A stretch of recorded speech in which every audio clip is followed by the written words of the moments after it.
Okay, okay.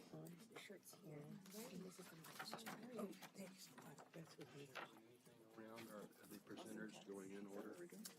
They are going in order. Yes, ma'am. Yes, sir. We have finance.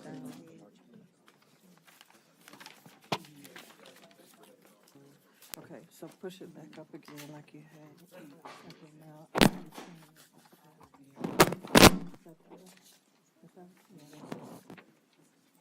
Is that better? Okay, thank you. They always tell me they can't see me when I.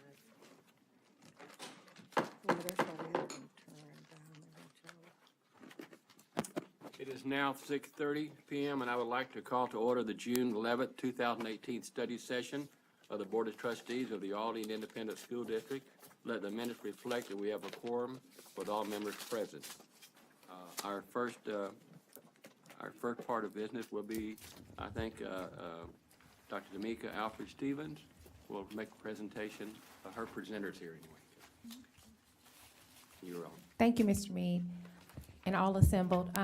Tonight we have Mr. Baron Wallace and Mr. Terrell Palmer that are going to be with us to share a little bit of information. As you know, that we have our final issuance. We're going to have a sale of the last upcoming bonds with your approval. We have the last $148 million that we are requesting approval to sell, and that will complete the referendum that was approved back in 2015. It will complete the $798 million. And so I have these two gentlemen here to speak briefly about that issuance. Yes, good evening. Again, it's Terrell Palmer, and I'm president of Post Oak Municipal Advisors, and I've got Baron Wallace here as well with Bracewell. And yes, Tamika has mentioned this is our last issuance of our last bond election, and so we're very excited to finish up that authorization and get that money in the bank and allow for the final completion of that promise to the voters. Along with that promise to the voters, we did talk about a tax rate increase that was needed. As you remember at the time, your INS tax rate was the lowest really in Region 4. It was down to, I think, 15.25 cents, and no other school district in the entire region had a lower INS tax rate. And so, and we had it at 15.25 for a number of years. You were lower than HISD, lower than Spring Branch, and many other school districts around here. We did say that we were going to have a tax rate increase, and I think in your budget preparation this summer, y'all have already talked about an increase on the INS side. We're hoping that assessed values, maybe some state assistance, and other issues like that will be able to keep that tax rate right where it is, for the foreseeable future. But yes, this is the final issuance. It is a very good time to sell bonds. With every bond election, we have to do some analysis on where we think interest rates are going to go, and we made an assumption that our interest rates would be around 4.25%. We're hoping that this sale and all of your sales previously have all been below 4%. And so we're hoping that this one is going to be right around that 4.75% interest rate range, and that'll help you, keep that promise to the voters, which I know is very important to the board and to the Aldine ISD staff. So what you're approving tonight, and I'll try not to play lawyer as I am your financial advisor, and your lawyer is here, and this is a parameter sale order. And there are certain parameters in there that are important to you. We can't just because you are delegating this responsibility to Tamika and to the superintendent, it doesn't mean we can go out and sell $500 million worth of bonds. There's limits on what we can do and what the interest rates need to be on the bonds. And Baron, why don't you highlight a couple of those? I'll leave a little something for you. Terrell, before you do that, did I hear wrong, or did you say 3.75 or 4.75? No, sorry. We assumed in the model that it was 4.25%, and we're hoping to be able to sell the bonds below 4%, probably in that 3.75% range. Misunderstood what you said. We're gonna have to run the tape back and see if I said something wrong, but I apologize. If I'm hoping 3.75%. Lower. Again, Baron Wallace Bracewell, and welcome, Dr. Is it Goffney? Golfing. Just wanted to make sure I got that right, President Meade and Board. So I've been here before, so I won't bore you with all the details. I won't go page by page with you. I'm sure you don't want to do that, but it is important that we approve this because this sets out the parameters for the approval of bonds. In this particular case, we've set the parameter at whatever's left in your authorization. So I think that's $148 million. So depending on market conditions, your pricing officer can go up to that amount. We've, I think, got 5% as a baseline. So even though we know it'll be less than 4, we've set sort of a reasonable market scale. And this not only approves the bonds, but approves, the tax covenants that go with it. Our job is to give you an opinion on tax and state law things. So it works, those covenants work for that. It also authorizes you to set a tax to pay the bonds. But the order is the first step in that process. We'll prepare an offering document that will be probably in the next several weeks. We'll do that. That's approved by the administrative staff, go to market, and then close, I think, late July or early August. So you should have the money within about a 6-week period of time. But I'm happy to answer any questions, but I know most of you have been through this presentation before. Questions, Board?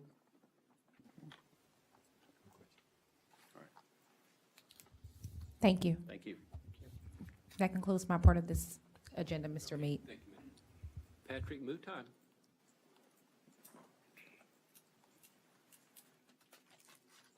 All the good stuff from the bond issue. Yes, thank you, President Meade, Dr. Goffney, members of the board, and our guests. We're here to bring you our last presentation showing the new construction that we've done over the year, bring it to the board. So I'm going to turn this over to Tao Nguyen and let her get the video started, and I think it'll speak for itself.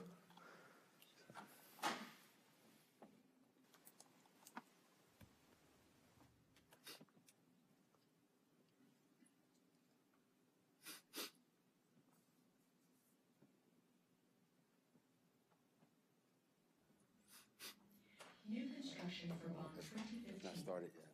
Okay, we go. Is near completion.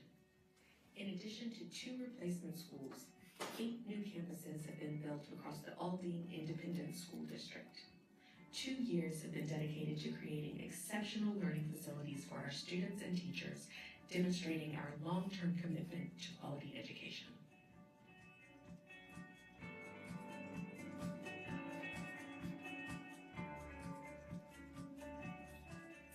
The Lou Vardaman EC Pre-KK is located on a 15.4-acre site directly south of the Steve Meade Middle School site.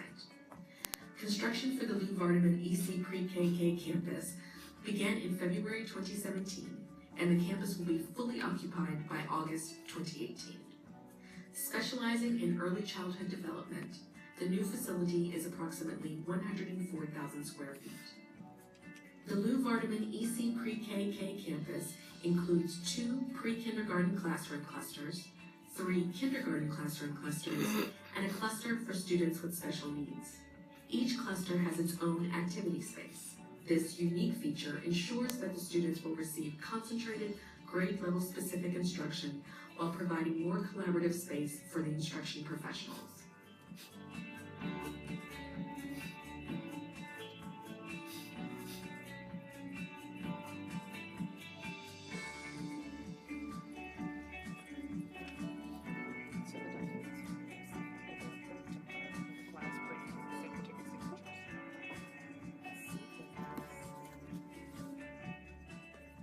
Designed to accommodate over 900 learners, the new campus also includes a library and a multi-purpose cafeteria with a stage, kitchen, gymnasium, playground areas, and an outdoor amphitheater.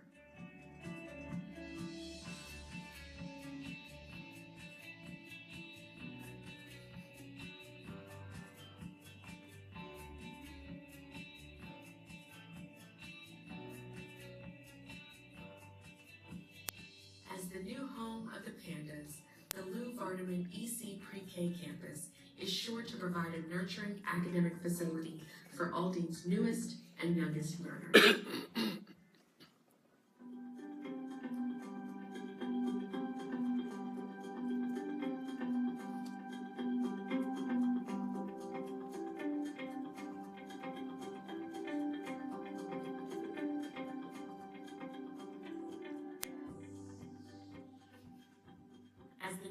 of the Falcons, Francis Elementary School is ready to establish a strong tradition of educational pride among its students. Construction for Francis Elementary School began in May 2017, and full occupancy is expected for August 2018. Located on a new 55-acre site at the intersection of State Highway 59 and Greens Road, this new facility is approximately 150,000 square feet and can accommodate up to 1,000 learners.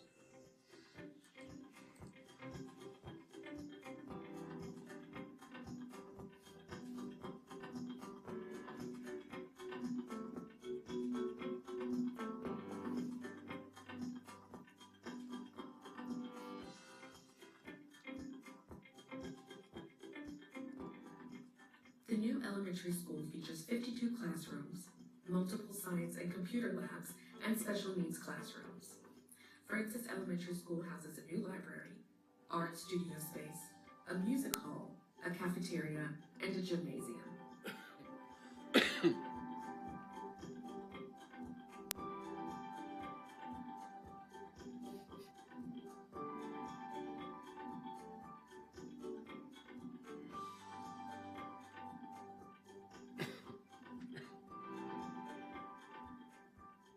Francis Elementary School will welcome new learners to a creative, inspiring environment dedicated to academic achievement.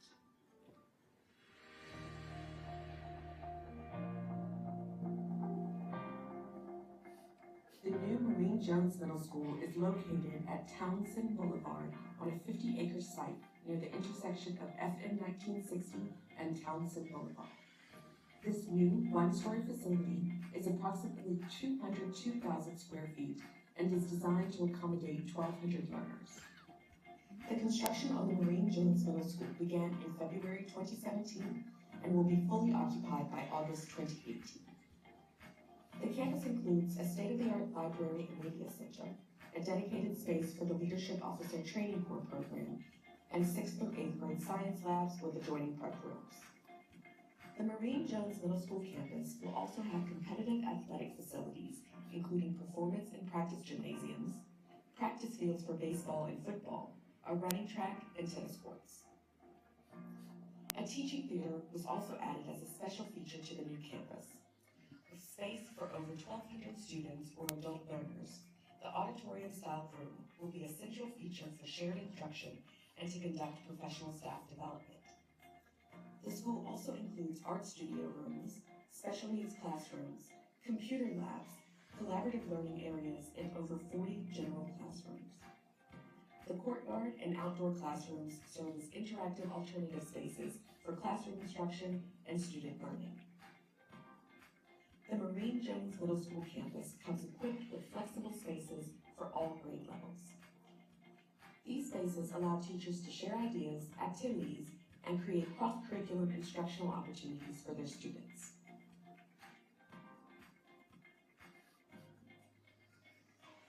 As the Taurus mascot suggests, the students and staff at Marine Jones Middle School will lock horns with academic standards and steer the campus to excellence.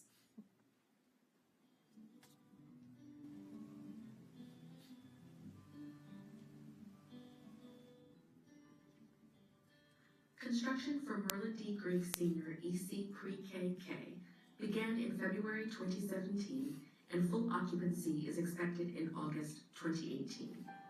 The Merlin D. Griggs Senior EC Pre-KK campus is situated on a new 16-acre site adjacent to the existing Greens Point Elementary School. Specializing in early childhood development, the new facility is approximately 104,000 square feet. The Merlin D. Griggs Senior EC Pre-KK campus includes 2 pre-kindergarten classroom clusters, 3 kindergarten classroom clusters, and a cluster for students with special needs. Each cluster has its own activity space.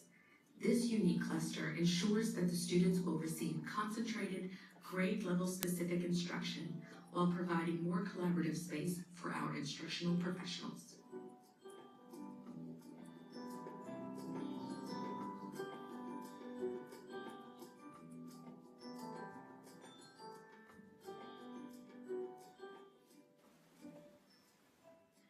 Designed to accommodate over 900 learners, The new campus also includes a library and a multi-purpose cafeteria with a stage, kitchen, gymnasium, playground areas, and an outdoor amphitheater.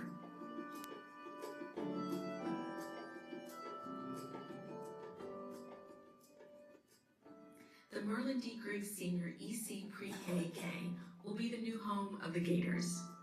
Young learners will be ready to take on the next academic school year in this fantastic facility.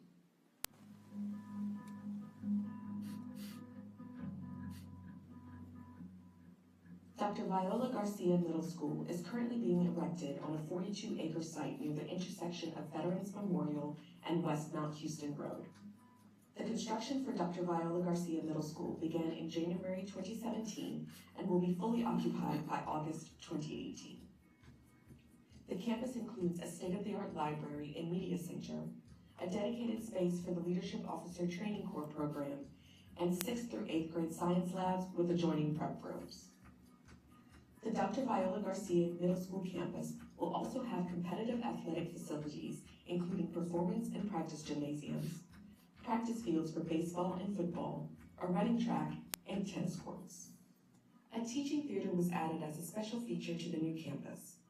With space for over 1,200 students or adult learners, the auditorium-style room will be a central feature for shared instruction and to conduct professional staff development. The school also includes art studio rooms, special needs classrooms, computer labs, collaborative learning areas, and over 40 general classrooms. The courtyard and outdoor classrooms serve as interactive alternative spaces for classroom instruction and student learning. The Dr. Viola Garcia Middle School campus comes equipped with flexible spaces for all grade levels. These spaces will allow teachers to share ideas, activities, and create cross-curriculum instructional opportunities for their students. As the new home of the Ravens, Dr. Viola Garcia Middle School will achieve academic excellence in building nurturing, supportive environment to its learners.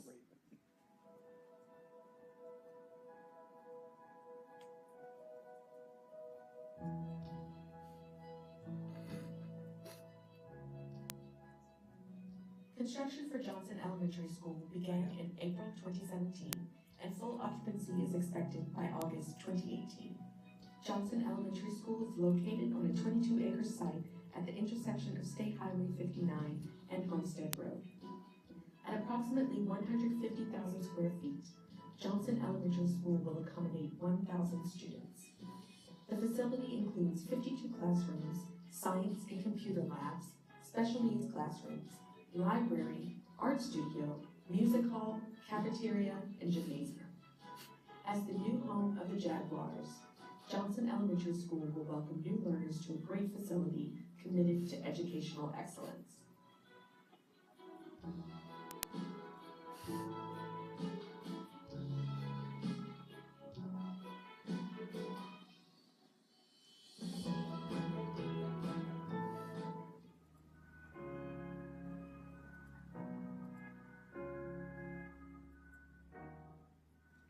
Steve Meade Middle School is being constructed on a 47-acre site near the intersection of John F. Kennedy Road and Lauder Road. The new facility is approximately 202,000 square feet and will accommodate 1,200 learners. Construction for Steve Meade Middle School began in January 2017 and will be fully occupied by August 2018. The building includes a state-of-the-art library and media center, a dedicated space for the Leadership Officer Training Corps program, and 6th through 8th grade science labs with adjoining prep rooms.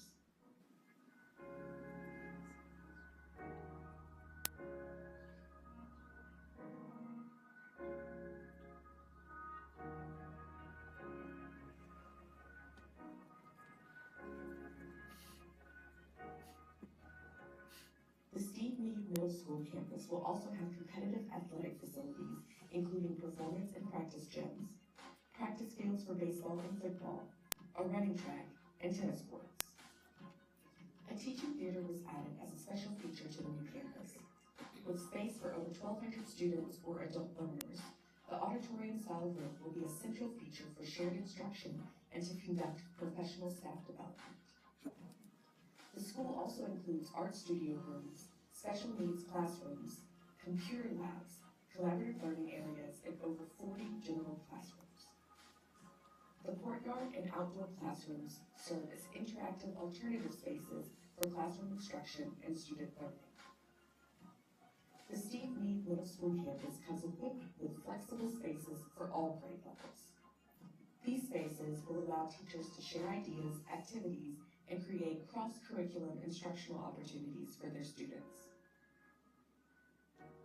As the new home of the Jaguars, students of Steve Meade Middle School will claw through challenges and exceed high standards for academic excellence. Claw through challenges. They're going to claw through challenges.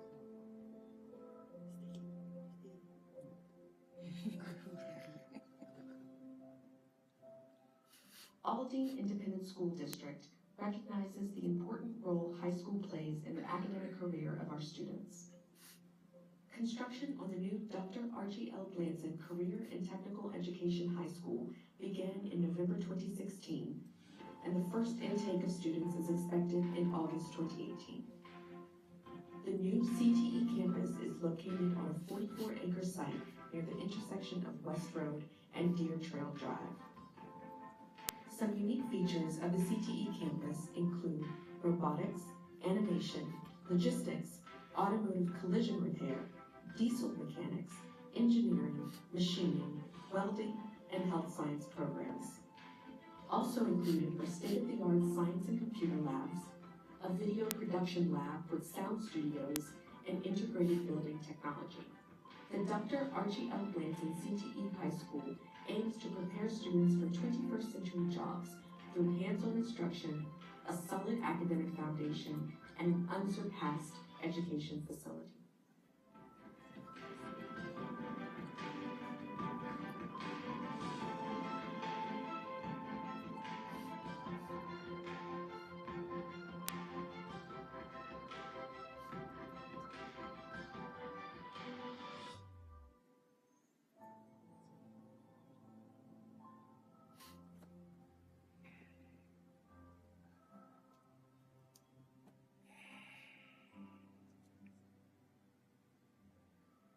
To show our dedication to their social, academic, and professional achievements after they graduate, Aldine has committed to building high school facilities that support the success of our learners.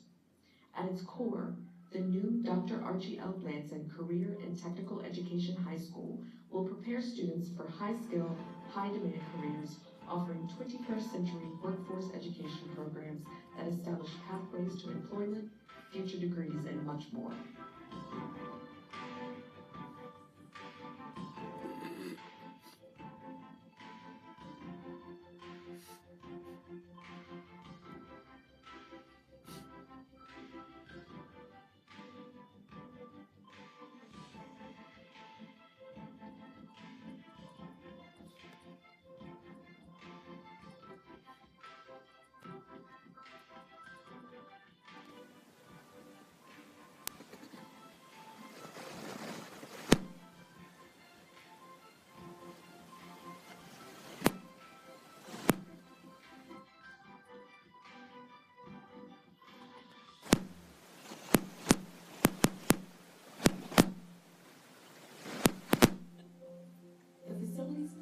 Construction Department has worked hard over the past 2 years to ensure that Aldine Independent School District learners are given the best opportunities to reach their academic potential in state-of-the-art facilities.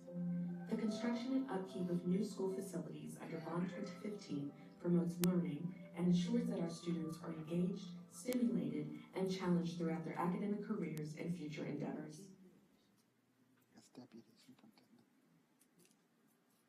I want to thank Tao for her hard work on this video. I think she did an excellent job capturing. Those videos were taking about at least 2 weeks or longer ago, trying to put it all together and get it edited. So we made vast improvements and progress since then. And over the next 3 weeks, it's going to be tremendous progress being made, and we'll get to the completion of these as we're now moving in furniture and things to preparing the schools. So that will complete my presentation. Thank you. That was a great presentation. I want you to know I went down with my shovel and rake this weekend to do my yard, and they wouldn't let me work out there. But it's looking Not just good. yet. Well, thank you. Thank you. Okay, Todd, you're doing the, All right, good evening, Mr. Mead and board members. Our agenda is on page 21. On our agenda, the only items are under discussion, and we begin with the 18-19 Invest Appraisal Calendar. That's on page 22. Are there any questions regarding the Invest Appraisal Calendar? Okay, if not, then we'll move on. We have also the graduation summary report for you, and Mr. Knippel will be passing that out. I'll give him a moment to pass that out.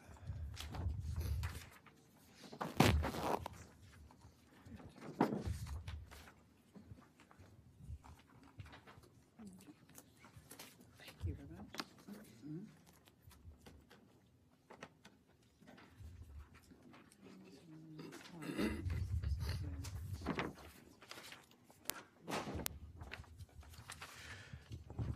So the graduation summary, we begin with a summary of the total number of graduates. The number this year is 3,425 graduates, which is a slight decrease, not by much, from last year.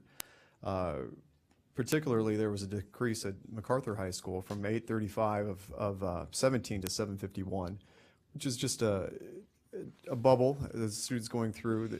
The next year's graduating class, we're expecting to be back up over 800 at MacArthur. Also, as we've always tracked, we look at the number of students who needed to graduate through an individual graduation committee. These are students who still had to pass two or more, had to pass at least one EOC in order to graduate. If they had only or no more than two, then they could qualify for an individual graduation committee to review progress that they've made in the courses, do projects and so on, and then be able to graduate if the committee allows or sees that they've met all requirements. Also, I included seniors not eligible. These are seniors that had 3 or more EOCs yet to pass. And what is notable here is that this is only 1% of all graduating seniors that still had EOCs pending that they needed to pass in order to graduate, and it is a decrease of almost 50% from last year. So we're making great progress there. Also included this year are the number of scholarships. Scholarships did increase this year, and you can see the numbers by campus, numbers of students, and the number of scholarships awarded at each of the campuses and the dollar amounts. Any questions so far on the report? no questions? Okay. And also this year, we wanted to make sure that we noted that we did have students who were recognized by the National Merit Scholarship Program.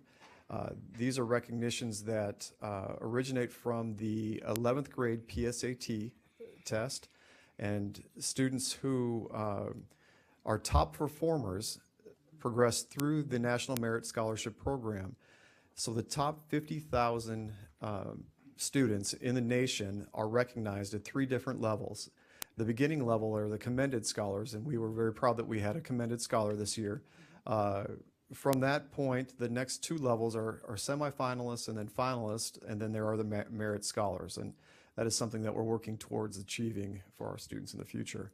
But most notably this year, we had 5 students who were recognized through the National Hispanic Recognition. This is a parallel recognition that is done by the National Merit Scholarship Program. They award the top 5,000 Hispanic performers on the 11th grade PSAT this recognition.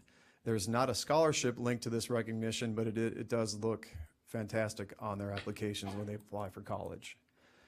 So we're very proud of our students and the progress we're making there. So are there any questions?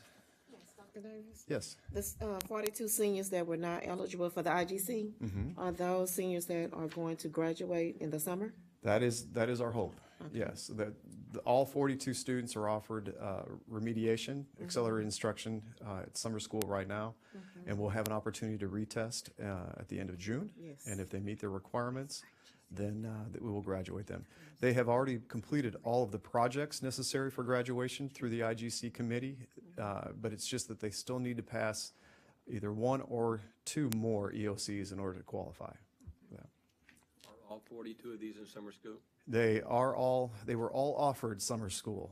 I can't say that they're all attending summer school, but all the campuses that, as I talked to all the campuses, that they know who these students are, and if they did not come to summer school, they're efforting every day to get them. Can we get an update as the summer go by about Yeah, these 42? absolutely, right. As we get closer to summer graduation, I'll have all that information. All right, if there's no more questions regarding this graduation summary, the only other items on our agenda under recognitions, we'll have grants are presented by Stacy Smith, and tomorrow night we will not have a board program. And that concludes our agenda. I would like to say that graduations are quite long. We sit through quite a few of them, but it's really appreciative of that staff over there and Charlotte Davis, that every time we go in the back, there's food, there's everything. And at the end of the session, I said something to Archie. I said, you know what? It would just be so nice if we had some Bluebell ice cream. Within 15 minutes, what do we have? Bluebell ice cream. So they, that group over there, they do a great job in making our job a lot more comfortable back there. They do. It is a long day, but it goes quickly, and it's a really rewarding day for everyone involved. It really is. The only thing we need to do now, and Paul's in charge of this project, is to find the words to Pomp and Circumstance. And once we get that done, or Paul gets it done, we'll sing it at the next graduation ceremony. We're all in on that. We'll do a duet. There we go. Okay. Sounds good. Okay, thanks, Todd. Thank you. Okay, Sarah, you ready? Good evening, President Meade, members of the board, Dr. Goffney. I'm looking forward to your duet, by the way, just so you know. My agenda begins on page 23, and I have 3 consent agenda items for you. The first one is found on page 24. This is the budget approval to Avance Houston to provide early Head Start services. This is our agreement. It's a continuing agreement. It starts September 1st and runs through August 31st of 2018 to 2019. I just need approval. This is a basic grant that includes the operating costs for the early Head Start services, as well as training and technical assistance funds, which is for staff development and training funds. You see a breakdown of the grant costs. And the non-federal share, just a little bit of information, Aldine's matching funds are prorated, and it's for transportation, for the hall parenting students, utilities at the child daycare center, district costs of support personnel, but we do not, it's our in-kind contribution. We don't actually put any funds into it. Do you have any questions about the Avance Head Start, early Head Start? So explain the 79,000 one more time for me. We put no funds into it? It's transportation costs for our parenting students. Okay. It's the utilities at the child daycare center, part of the utilities that are used. And then also district support personnel, police, finance people, that type of thing. Including our overall expenses. Okay. Exactly. Sarah, and I noticed that the cap has been 24 slots. Yes, ma'am. So are we capped at that, or what is it? We are always at 24. What you'll see is this year, kids come in and out, kind of depending.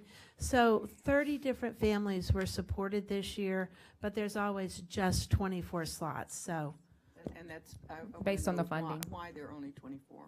They're only 24 because it's that's all that's allotted by Yes, the yes, ma'am. program, That's correct. by Avance? yes. Yes. Yes? Yes. Yes. Other questions? Okay, so that one needs to be signed by the board president. My second consent agenda item is a cost of living adjustment, and this is for Head Start. Now, Head Start runs from January 1st to December 31st, so it runs across 2 years. This cost of living adjustment is to help pay the salaries, and because remember, this past year, we did have a salary increase. And because of that, this will take care of the salaries from January to the end of the year of 2017-18. What page is that on? Oh, I'm so sorry. It is on page 28.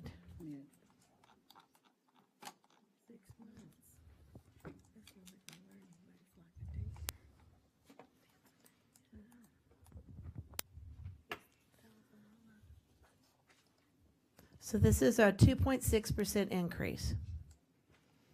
Do you have any questions about that? Who pays that?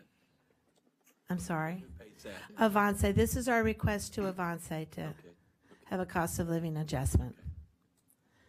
My third consent agenda item is on page 32, and this is the interlocal agreement between Aldine and Lone Star College for our dual credit courses. It allows us to provide dual credit courses to our students at all of our high schools. It's a continuation of our dual credit partnership that we've had in place for years. And as I was looking through that, is there a cost somewhere associated with that that we can see, or that we've? There's not a cost. Not a cost, okay. So Sarah, there is a reference to an Appendix A that is not included. the Appendix A is the financials. I do have a copy. I did not upload it because there's many, many pages, but I can make copies for you if you'd like. And that's where that would be, Yes. what you're asking. Well, and actually, Appendix A is not a lot of pages. It's the crosswalk with all the courses that there are many pages. It references, there's on page 36, there's a reference to Exhibit A, dual credit financial agreement. Exhibit A. Yes. 36, Ms. Garcia? Oh, did we upload it? We Page went back 36. and forth about that. No, it's not uploaded. Exhibit A is not uploaded. Exact. Okay. I have a copy here. Would you like me to go make copies for you? If it's just one page. I don't know, Mr. Mead, is that what you?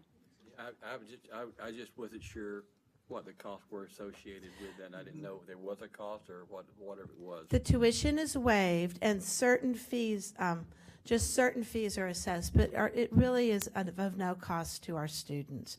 And in fact, at the end of the year, what happens is we submit to Lone Star and they send us a check for different fees that usually totals about $70,000 that then we spread out across the high schools that have dual credit courses.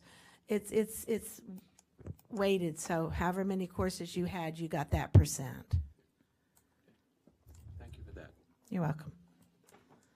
Other questions? Thomas, I'm going back to the Head Start. Yes, ma'am. So are we paying that, or is that funding for us? The part that we have in-kind contributions for both of those. And the in-kind contribution means Is that, 79? I'm sorry? What amount is in-kind? Page 24. You're on page 24. I'm going to let Tamika address the funding pieces of this. The in-kind contribution, it's a matching requirement, and it's in-kind because we're not giving them any cash. They're expenses that we are already incurring, so because we are incurring those expenses, we can count that as our in-kind contribution toward the support of that program. So we're not giving any money to Avance. The COLA that's being requested is to offset the additional expenses that the district has incurred because we didn't get enough of an adjustment or an increased allocation from Avance for this school year to cover the full expenses of the grant program. So that's why we are requesting a cost of living adjustment so that the district will not have to add any additional funds, if you will, to support the Head Start program, so it can be 100% funded from Avance. This year it did go over a little bit, but in an effort so that that does not occur again, we're requesting that Avance add additional funds to the program to support it. Does that make sense? So we're not giving any money to Avance. We're requesting additional funds from them, and we're already going to have utility expenses. We're already going to have those same transportation expenses, so we can count a portion of those as in-kind contributions. I'm glad you explained that because I did not understand, didn't know that. I'm glad you explained that. Yes. What the in-kind is. We pay it anyway, but we just use They're that as in-kind. right. They're indirect costs and soft costs that we're already accounting for anyway. That we're already paying. Yeah. So it's already in the district's budget. Thank you. Yes. All right, I was wondering, because it was like $16,000 per child. What page are you on where you're seeing $16,000 When I was just doing my little math. Oh. You got your calculator out up there? Yeah, I'm just doing my math about this. I'm like, okay, Yeah. that's a lot of money per person. No, it's not any funding that's leaving the district. Okay. Okay. All right. Are you ready to move forward? Yes. My discussion agenda will begin on page 40. And continuing with our Head Start theme, you have your monthly Head Start and early Head Start updates on page 40 through 46. It's the budget for each of the two programs, and then in addition, it shares some of the activities that went on in the month of May and the year-end transition and summer school activities. Do you have any questions about the Head Start update? Then moving forward, you'll find, starting on page 47, the STAR Reading and Math, grades 5 and 8, second administration report. So starting on page 47, and let me get to page 47. Can I back up just for a second? Of course. And I may be out of line here, but at our last board meeting,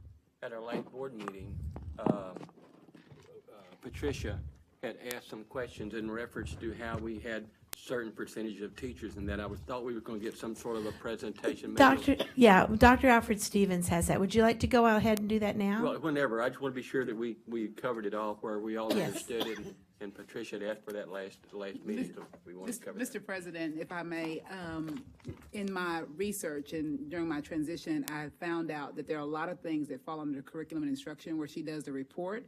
However, she's not responsible for the day-to-day information, and so bless her heart, Head Start, the lady, she reports directly to Dr. Bamberg.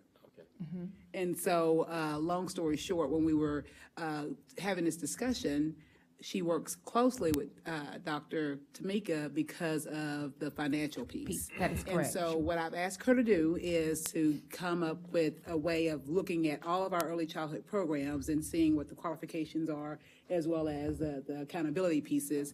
And then moving forward, and to address Ms. Bourgeois' question, we're going to be intentional about making sure everyone knows about the awesome programs that are offered in our district, including Head Start. So it's a beginning conversation piece, but there's not a lot of oversight of Head Start other than the financial accountability piece. So that's why, Ms.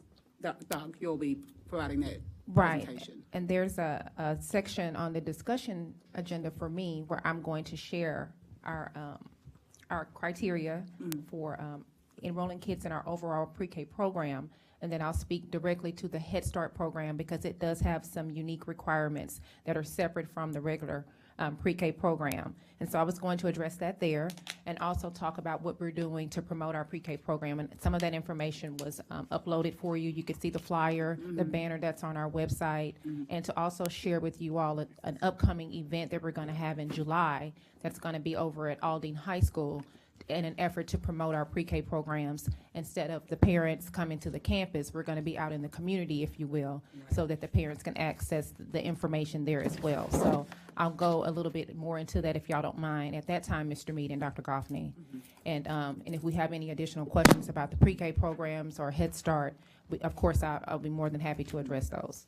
I didn't mean to jump ahead and not knowing you was going to do that. I just want to be sure we covered it. We because cover everything, talked about yes. it last week, and we said we would bring it back and Yes, ma'am. talk about it. Yes. Okay, And thank you. this is the appendix that wasn't included. That's the Appendix A, which is the financials for the dual credit courses. Okay, thank you. Okay. Okay, are we ready to move forward?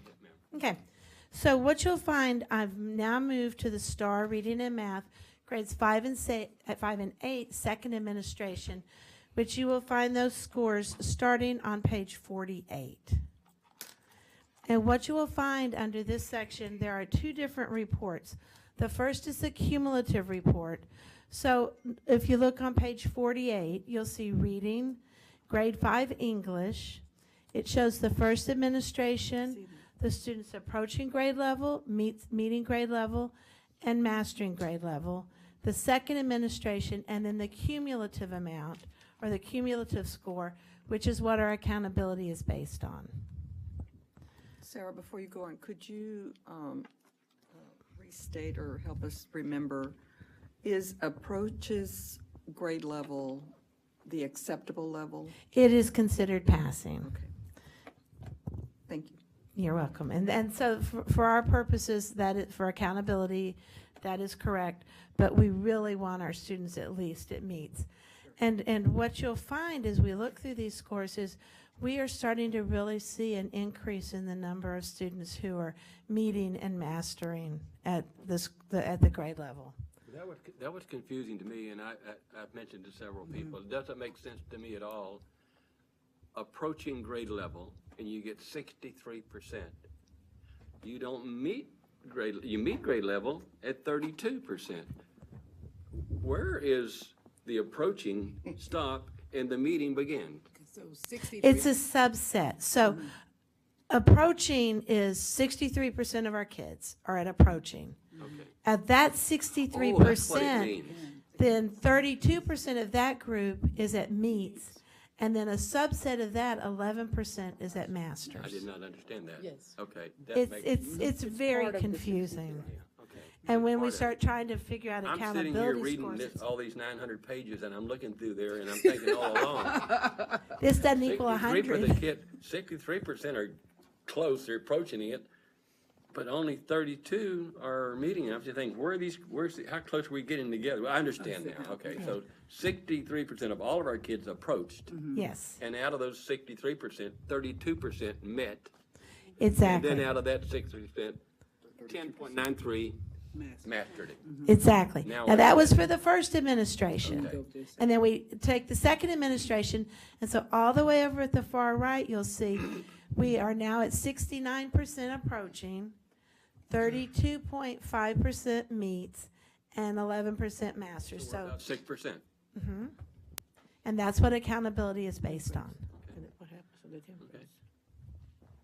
So there's lots and lots of scores in here. You have both the district and then campus for grade 5 reading in English, grade 5 reading in Spanish, grade 5 math in English, and grade 5 math in Spanish. You'll notice that in Spanish, we only had 115 children test in grade 5 on the reading test and about 87 on the math test. These are typically our new arrivals, and so that's why they're still testing in Spanish. Then moving forward, or if you want some time to look, I mean, I'm good either way. I would just like to make a comment. Okay. After looking at all this, of course, none of us are happy with where we're at when we better, but there's some big increases here. There's some big Absolutely. increases coming here. When you start looking on the first page there under, we made 55.6%, and you go all the way over, now we're at 64. So that's some good increases. We're not happy where but those are good Exactly. increases. We're not happy where we are, but we're certainly happy that the numbers are going Yeah, up. yeah, okay. And what you'll see in a few minutes, there's the second report I have is the 3-year longitudinal report, which is on page 70. And again, this is for the grades 5 and 8, reading and math, and it is the second administration. But again, this is what we use for our accountability. So you'll see it goes from 2016 to 2017 to 2018, and then the comparison. We're still a little bit down in reading, but we're starting to move in the right direction.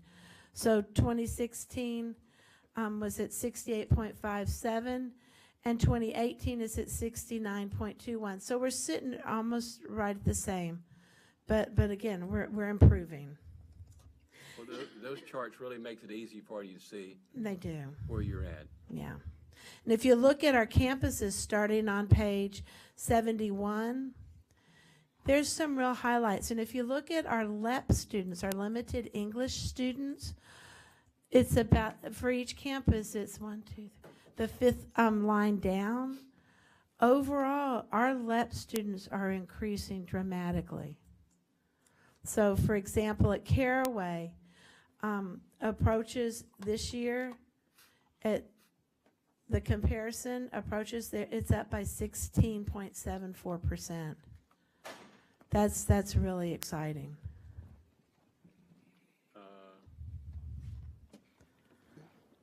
You mean, well, so look, On the LEP? Yeah. LEP, yes, sir.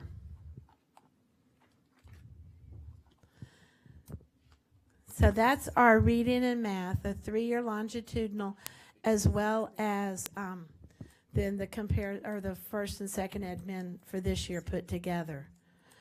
Moving forward, I have do you have any other questions about that particular set of data? Say that Parker has really soared there as well. Parker's doing very well. Almost 25% on LEP. Yeah. Yeah, Parker really had a focus this year, and it's quite obvious. Stelly, good. Stelly, they're all looking good. What did we do different to make the LEP so much better? We really are very intentional about how we test our kids, whether in English or in Spanish. And because of that, a couple of years ago, we talked to you, well, last year we talked about how we were not really testing appropriately. We were testing them too early in English, perhaps. And because of that, because we weren't looking at individual students and determining the best test for them, we just blanketed, oh, we'll test everybody in English. It did not work, and we really made it clear to everyone this year that we needed to be very intentional and test kids appropriately. And you're starting to, that was in 3rd and 4th grade, and now you're starting to see the results as the kids move into 5th and 6th grade. Okay, further on page 94, you'll find the STAR end of course results. On page 95, this is the 3-year longitudinal. On this report, we have 16 to 17 to 18. I need to make it bigger so I can see. And this is just the approaches percent, approaching grade level. Again, that's what we're used for accountability. And you'll see, again, our scores are starting to go up. On these tables, English 1 will be 9th graders, first-time testers, as well as retesters. The same with Algebra 1, the same with Biology. English 2 is typically our 10th graders, but there may be some retesters in that group as well. And then U.S. History is typically 11th grade, and there may be some retesters in that, but that group is a smaller group of retesters. So you'll see the scores, the 3-year analysis, and then moving further down on page 111, it's a better report because it shows you first-time test takers and retesters separated out, so you can see how our first-time testers did as compared to our retesters. And again, this is a 3-year longitudinal report starting at 2016, moving across to 2018. And obviously, our first-time test takers do significantly better than our retesters, who are still trying to get all those requirements done so that they can graduate. Do you have any questions about that report or those 2 reports? Then moving on page 112, you will see a report about SAT school day. We give SAT in late February, early March. This year it was in March, to all of our 11th graders on a school day. So all 11th graders take SAT. And on page 113, my computer's moving really slow this afternoon. You see a breakdown, a comparison of 2017 to 2018. It shows the mean score and the total tested. We're below the state by about 78 points, but we are starting to increase, and then both in reading and math. On page 114, this is the actual SAT report that shows where we stand, again, by district and by campus. Do you have any questions? Then moving on page 115, you will see the highlights from the visual arts department. This is Dr. Kelly just sharing some information about State Vase. Again, Bishop Pearsall, the young man y'all met last month, who's been invited to Washington by Sheila Jackson Lee. And then the results of the Aldine Film and Photography Festival, which was held in May, which was a fun event. On page 114, is that battleships? It is not battleships, although it looks like it. It's little bar charts. See which one's sinking and which one has I know the some first boats. couple of times I looked, I was like, why do we have boats on this report? But no, it's bar charts. I thought it had battleships in part were missing. They and look the like grades were down or battleships, something. it's true. Okay. All right, moving forward on page 118, these are the curriculum and instruction celebrations. The Day of Design, which was held by Alexandra Early, and it's for our high schools on May 5th. It was a lot of fun. Next year, I'll get y'all the dates so you can join us if you're free. Information on CLEP testing, and then the Do the Right Thing competition. That's the young lady you met who's also going to Washington, D.C. to read her essay on bullying at the national level. But something really exciting is on page 119, and these are our, we did CLEP testing this past month. We had 125 students CLEP out of college algebra, pre-cal, college chemistry, or Spanish, and we did really well. This is up from 106 kids last year. They earned 750 college credits for the tune of about $1.6 million in savings as they move to the college level. So, and we're continuing to grow the CLEP program. That is wonderful. And then finally, you'll see the SHAC, our School Health Advisory Committee end-of-year report on page 120. This is a summary of all the SHAC meetings, the 4 that were held this year. Do you have any questions? Then that concludes my report. Thank you so much. Kent, you ready? President Meade, members of the board, Dr. Goffney, my agenda begins on page 127. I have 2 items for consent agenda. Item 1 begins on page 129. I think we uploaded the contract 3 times, but it's the interlocal contract between Harris County Department of Ed, which is their High Point School alternative campus, and that contract's for 20 seats. I'll be Going back and reading it, I couldn't figure out. yeah, what 3 of them. we just uploaded it 3 times. Sorry about that. So I'll be asking for your approval on that. Any questions concerning that contract? Okay. Beginning on page 139, what I have for approval is the Student Code of Conduct. The document itself hasn't changed from this year. The legislature wasn't in session, so there's no legal changes. What I did include for you and what Todd is passing out, so you get an idea of the process that I followed, the PowerPoint to use with the parent groups. I did a student survey with the high schools, about 272 kids across the campuses, leadership groups that the principals have in leadership positions. I can tell you that, and administrators, so principals and assistant principals. So I can tell you that the 2 main areas of concern, and with parents, they're very pleased, but consistency is always an issue. And it's for the high school parents, dress code. Parents from pre-K through 8th grade are very pleased with the standardized dress code. And I just put some reminders. So the page that Dr. Davis handed out, that's the standardized dress code that was approved for last year. Remember, because of the reconfiguration, we agreed that we would give every campus the variety of colors, the chosen colors, so parents can pick and choose what colors suit them, and it makes it easier when they move from one campus to the next or even move levels, that they can continue with the same colors instead of changing shirts and pant colors, and that's been very popular. So we will continue with that. With the high school kids, the collar shirts are the issue. Now, I think we all agree when we walk in our high schools, they look great. But I will say that that's one of the areas that our administrators have a difficult time with the consistency and the enforcement issue.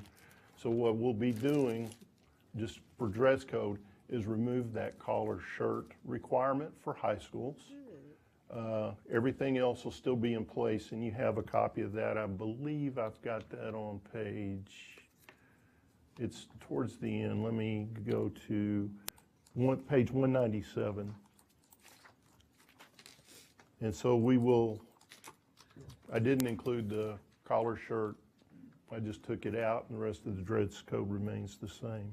That's one question I get all the time. Yes, sir. From the kids, is a collared shirt. Yes, sir. Yeah.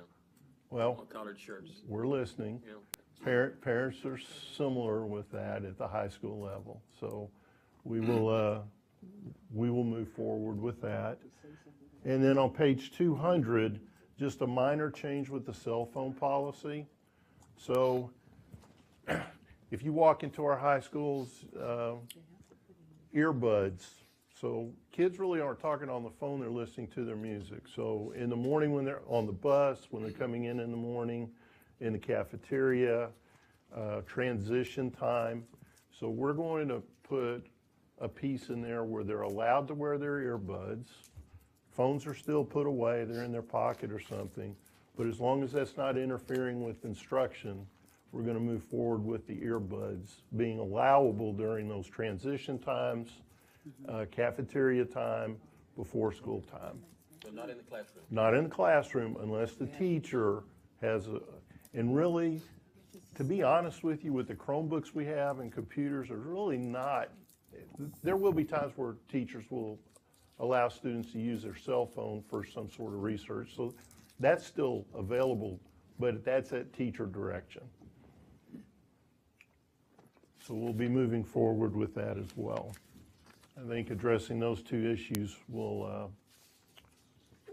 help us in the long run. Any questions concerning those things? Okay. No questions? Yes? No No questions. questions? Okay. So as we move forward on the agenda, on page 202 begins the district police activity report. And we have the student related from 203 to 206, and then 207 to 208 is the non-student related. Are there any questions concerning that report? On page 204. Yes, We've sir. got a lot of terroristic, And so you saw an uptick. That's generated from the incident that occurred in Santa Fe.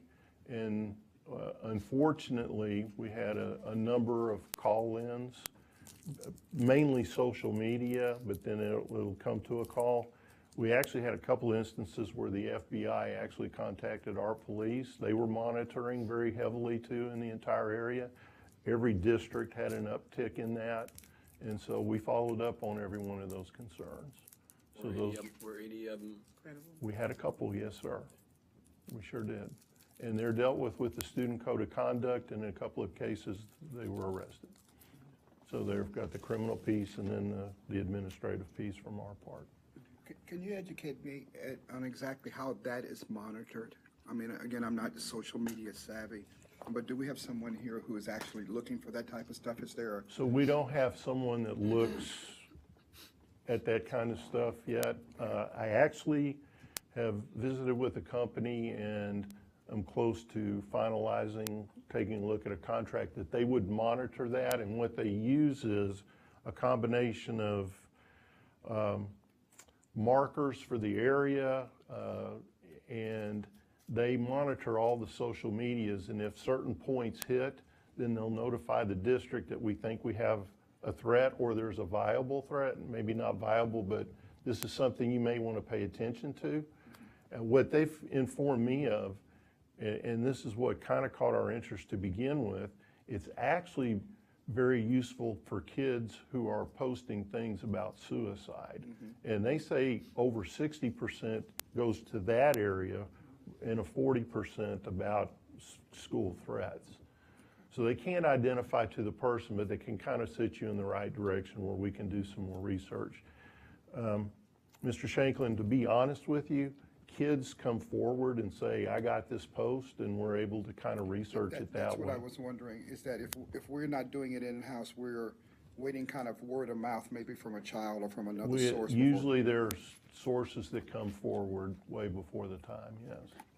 Somebody will post something, it gets sent to Instagram, somebody takes a snapshot of that, and then they bring it to us. They'll bring it to administrators, they'll call the police. What you're looking into sounds really good, though, Ken.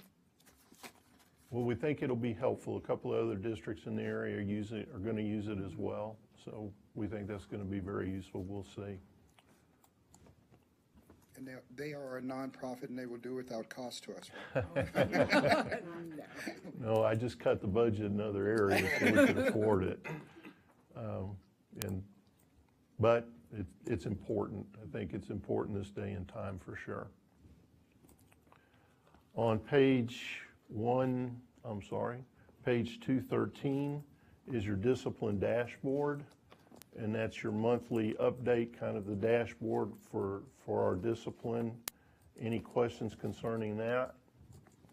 No, Mr. Knupp, I do have a concern about the marijuana. Yes. I know it's on the rise. I talked to students in our sister neighbor district. Yes, ma'am. And some of the students are telling me that they have chewable marijuana and they're putting it in food, and it's disguised as so many things now. So I'm very concerned about the marijuana that's going on. And every time I look at these reports, it appears that it is going up. So there is an uptick in possession of marijuana. There was primarily at the intermediate and middle school level for us. That's what we experienced this year. I'm not sure that it's more available. I think there's a couple of things working there. First of all, society in general is taking a different look at marijuana. It's still illegal. So, which brings to a point that even if a student brings it to school, doesn't necessarily mean they're going to be arrested, but it does mean we're going to handle it through the code of conduct. There's really no room for drugs at school. The chewables and like gummy bears and things like that, and then the synthetics, things are getting more complicated. And what else complicates that is that with the fentanyl scare, there is a longer process to test something that we're not sure of. And so you've got a combination of things going on, but we're on top of it. We're trying to, I think, you see that kind of go up and down every once in a while, but I really do think that with the laws changing and all the discussion that it's in society, I believe people are taking the approach that maybe it's not as serious as it should be. May I ask what gender is getting caught with the most illegal drugs? I don't have that by gender, but I can get that for you. I'd like to know. Sure, absolutely. Just in terms of the district scorecard, I just wanted to mention a couple of things because our administrators and our teachers work really hard with our kids. 16% decrease in behavior events, an 18% decrease in in-school suspension actions, 25% decrease in out-of-school suspensions this year, and an 18% decrease in discretionary placements, and actually an 8% decrease in all placement actions. So I just want to, again, reiterate what a good job our administrators and how hard they're working out there. And then finally, we have the enrollment report. And I think we were just under 3% decrease. And certainly going to work on that for next year. Any questions concerning the enrollment? Mr. Mead, that would conclude my part of the agenda. Okay, thank you, Ken. Abel? Yes, Mr. Mead, Dr. Goffney, members of the board. Before I move forward, I just wanted to bring your attention back to the presentation. There was a great, oversight on behalf of the school soups. There were no gray, silver, metallic stars being used as mascots, symbols for the Cowboys. So might be something you might want to revise. I think Mr. Knipple would agree with me that that's a huge oversight.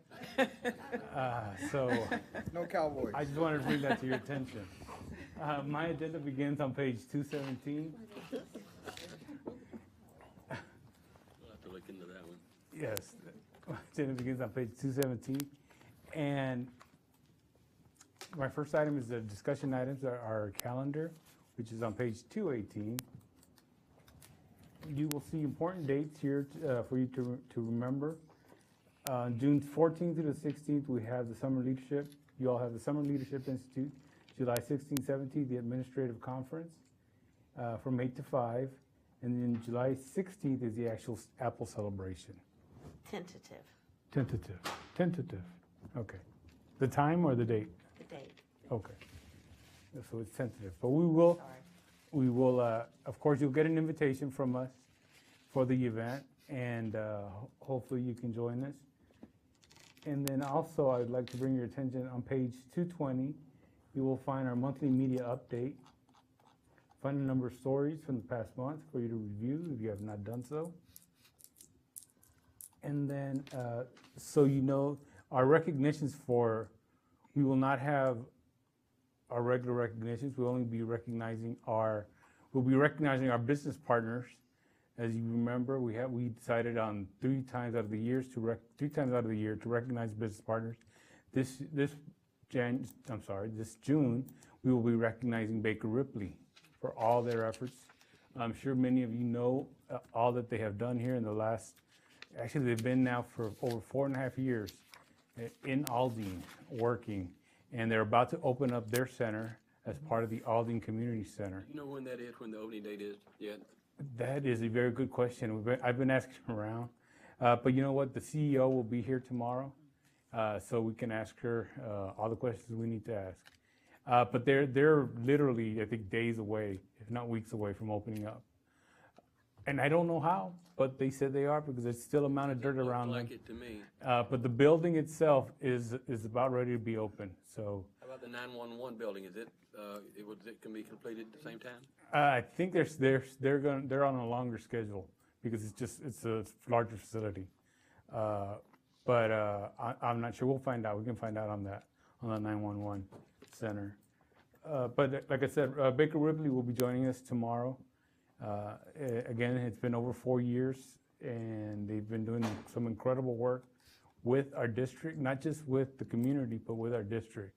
And we're very proud of their partnership, and we look forward to recognizing them tomorrow. In addition, we will, as mentioned earlier, grants, Stacy Smith will be here to present grants. And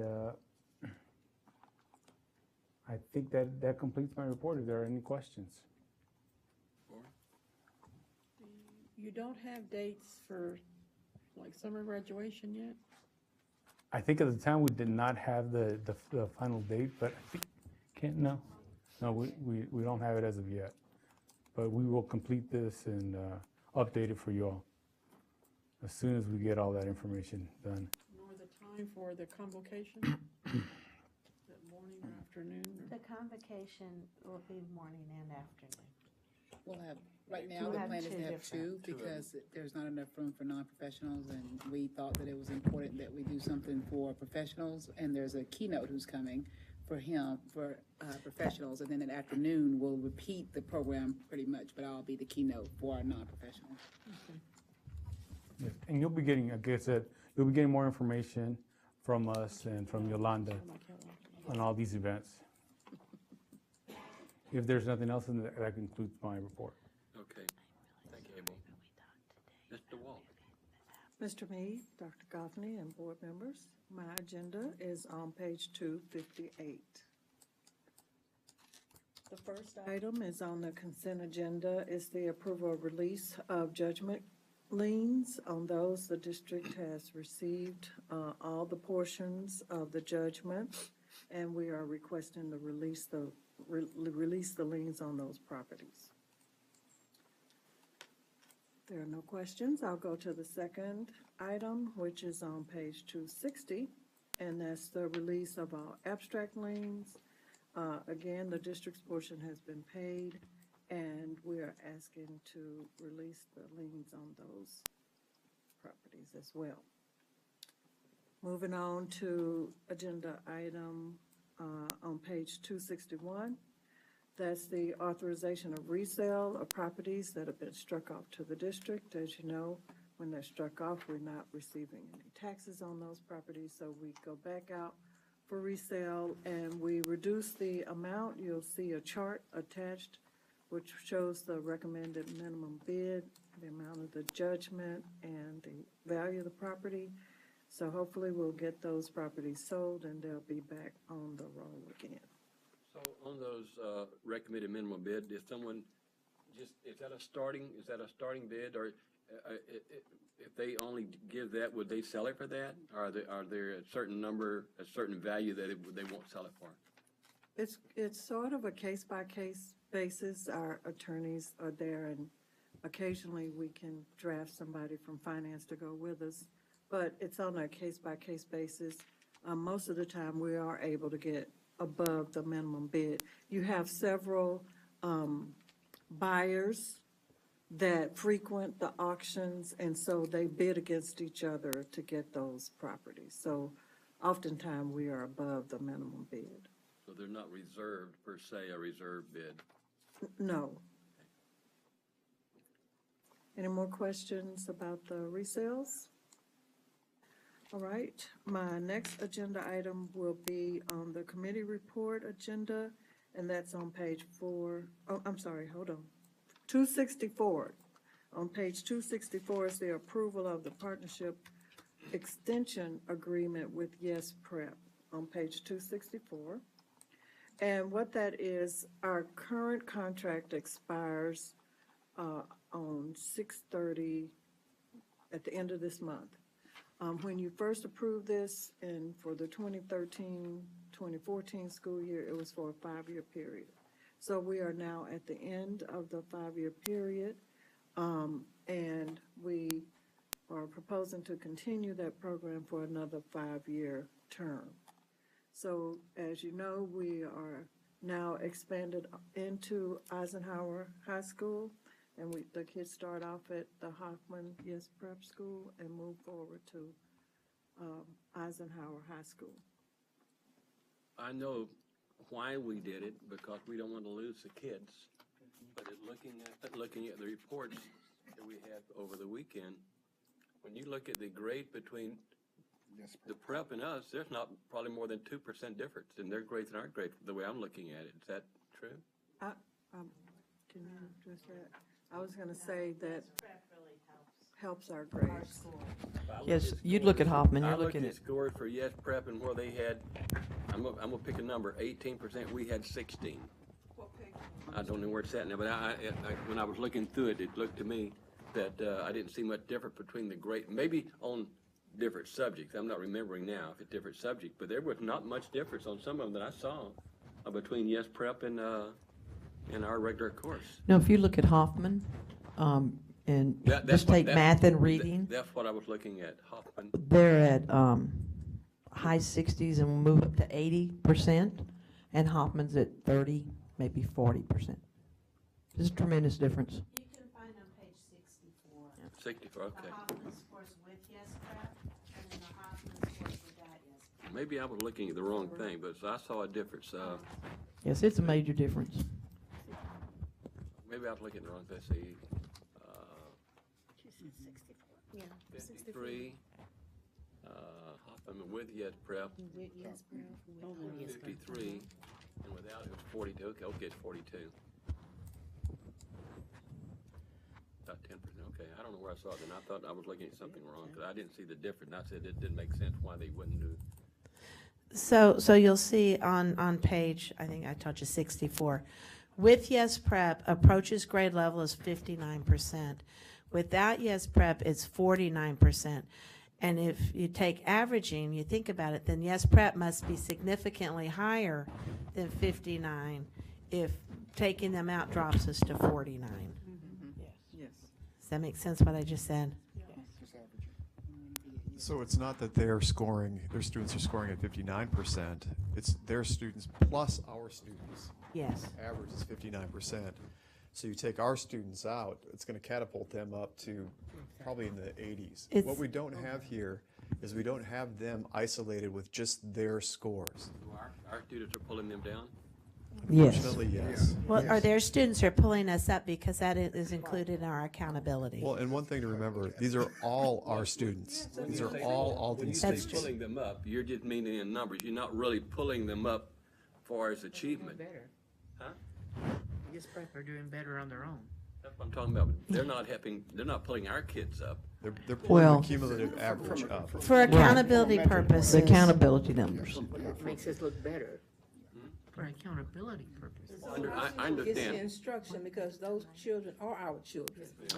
They are. Well, but those students were performing well at all the other Aldine schools. They've always traditionally passed STAR. They've never had an issue with it. And so now they're at Yes Prep, and they're doing the same thing they were before.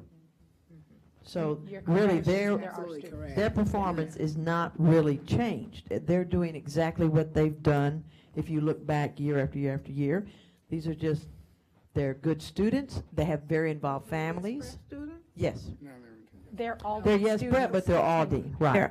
But when they were in Aldine schools, they were passing STAR. So why do we need Yes Prep then? Well, because those students, those parents are looking for something, they're always looking for something better for their kids and something more challenging. So if Yes Prep offers that and they have to move over here 2 blocks, they're going to leave Aldine and go to Yes Prep. And the district was trying to keep those kids in the district, and so they offered that at Hoffman. That was the purpose. So we've got a brand. I understand, but Yeah. I think that's a pretty poor excuse, because we isolate our children with these different programs. Because if all the children are Aldine's children, then it's the instruction and not the children. Not necessarily. Well, It's the supports that Yes Prep provides. So why can't Aldine have that type of support?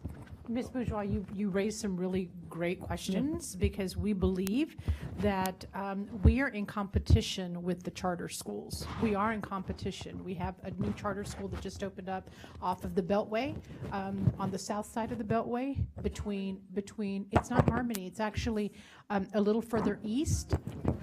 It's by Greens Point, by School of near Science Greens and Technology, it's a 3-story building. And because we're in such competition, we don't want to lose those top individuals. We need to offer choices at our campuses, and that's what we're attempting to do. But you're absolutely correct. We are in competition with the charter schools, and we have to continue to look for ways to increase our level of interest with the students at our campus. And that was one of the ways that we attempted to do We that. also have the children that excel at Victory Early College. Mm-hmm. And we have the baccalaureate program at Yes. Eisenhower. Correct. So we have all these. And we're also opening up the new early college on the east side. So we are trying to be innovative and trying to make sure that we have, but unfortunately, keeping them is always a challenge. I think that's just a way to pacify the parents. It is. That's just my opinion.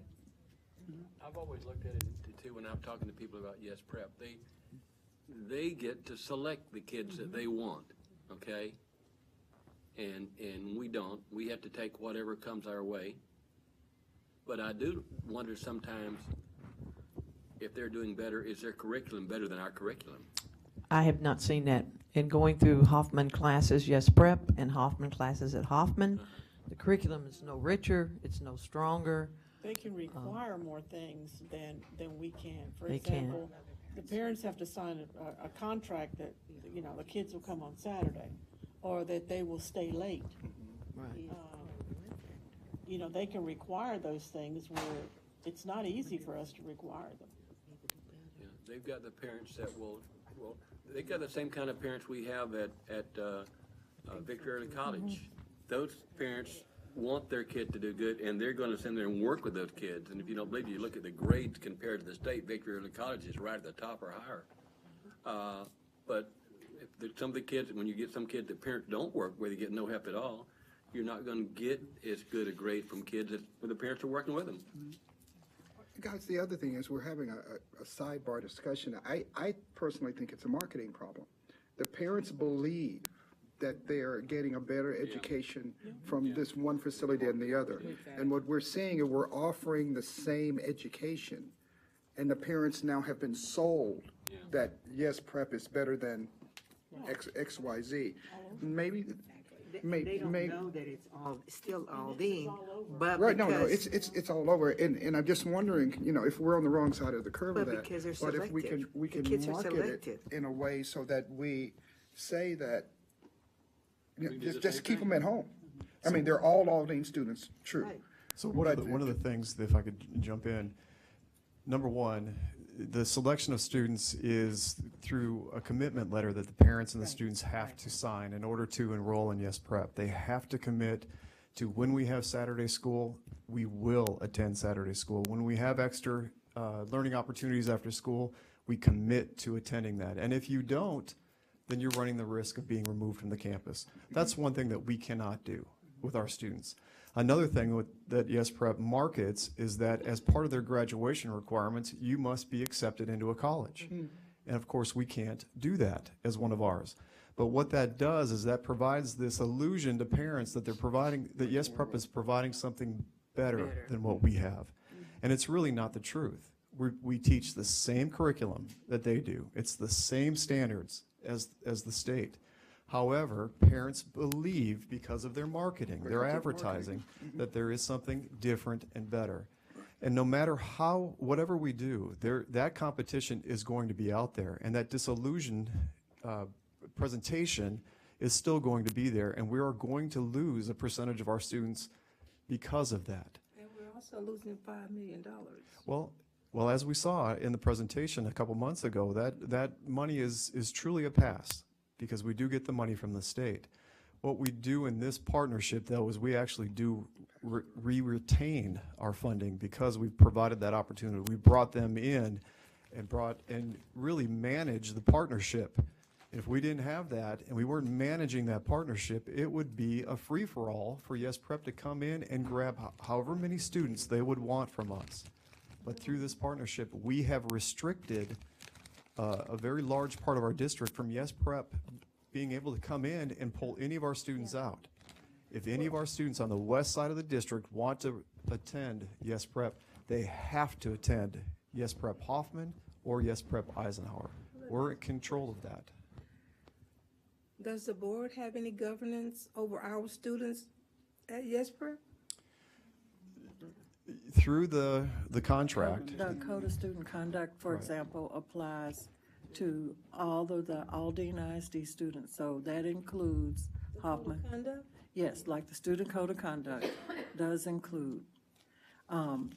Their teachers actually have their own teacher handbook, but they are bound by all of the same requirements, the same legal requirements that our teachers are bound by. So, to the extent that the board approves the Code of Student Conduct, then, and that you have board policy that is aligned with the state law, then yes, the board does have control in the situation of our Yes Prep students. Because I recall the last meeting we discussed Yes Prep. They were looking for funds for new teachers, but we can't, as a board, verify that they actually need new teachers. They're asking for monies that we don't know exactly where the money is going. We don't control their budget, that is true. We don't control their budget or what they pay teachers or who they hire. We don't control that Or part of if it. the teachers are really needed. When the word free fall was used a minute ago, it's a free fall for them because they have no accountability to us. The students are being held, or the scores for those students are Aldine ISD scores. And so they meet the same accountability standards that the Hoffman Aldine students. I meant as governance, from a governance standpoint. No, we are not, we have no control over who they hire or how much they pay. Correct. But like, for instance, the art teacher that we added, and that may be what you're talking about, but that teacher, Any teacher that they hire, we don't know. okay, but the art teacher is one that we are hiring. That's an Aldine employ. They're going to be doing art for some of the Hoffman side and also for the Yes Prep side. But I went over there, we had a discussion and looked at numbers and where those kids needed to be and what was being offered before we ever did anything with that. And we're really working over there as far as, there's 5 different things now that the electives where they're joining and working together. We have Hoffman kids, and then we have the Hoffman Yes Prep kids in the same classes. We also have teachers planning and doing some things together. And I think one of the reasons that we did it at the time too, we had lost so many apartments over there that if we had not have brought them in, we'd have had maybe 400 of our own kids. We might have had to shut Hoffman down, And Smith. right? And Smith at the time. And Smith, yeah. So that was one of the main reasons at that time was not to shut the school down, and to do it, we brought in 400 other kids that would be Yes Prep, or we'd have shut our school down. Right, Lost we're at those- about, and maybe have lost those kids too. yeah, we're around 700, and then they have another 450. Okay. So that puts us at almost To 1,200. build on what Ms. Bourgeois is saying, the way that I am processing this information goes back to marketing. Whether they need another teacher or not, they can hire a teacher and then market that their ratios, student to teacher ratios are different or less, less students type of thing. And they can hire, they have the ability to hire that way, to market that way, which is attractive. So whether or not they need it, it may not be a curriculum or an academic need. It could be a business move from where I sit. Bottom line is, we need to market more. Yeah, we need to sell All you ourselves. need to market more. And we've discussed that. Right. Well, we have schools that we're closing, Bethune Academy. What's the one that closed? That flooded? Mendel. Closed Mendel, so if Eisenhower were closed, or Hoffman were closed, then they would just be sent to other district schools. I mean, that's a lot of money being spent for Yes Prep. Yeah, I think the board needs to take a look at that and see if it's cost effective. Perhaps we can bring that report back that we shared last month. Yeah, I think I brought it a couple of months ago. I can bring that back again. Dr. Goffney, I know you weren't here when we shared that, and we did like a cost analysis.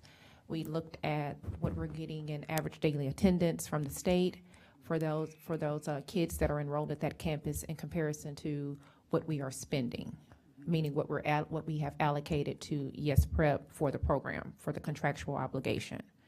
And so I can bring that information back if you all would like to discuss it again. And if it's okay with the board, I know, Dr. Davis, we have a meeting that's coming up that I'll be able to meet with Yes Prep because I have not been introduced or anything other than during our tour, our brief tour. And like everyone has already attested to, you recognize that there are kids, there's a little bit of separation and so on and so forth, but it'll give me a little bit more time to kind of understand the agreement. And, my first meeting, actually prior to starting, we're going to sign a 5-year contract. That's what I was sitting here thinking initially. I was like, whoa. But we were already into the conversation. So there's no sense of urgency. And so is it possible to just bring this back next month, or is there It any expires urgency? June 30th. Okay. So there is, we'll have It's a little bit of urgency. Yeah, we won't meet before that. Mhm.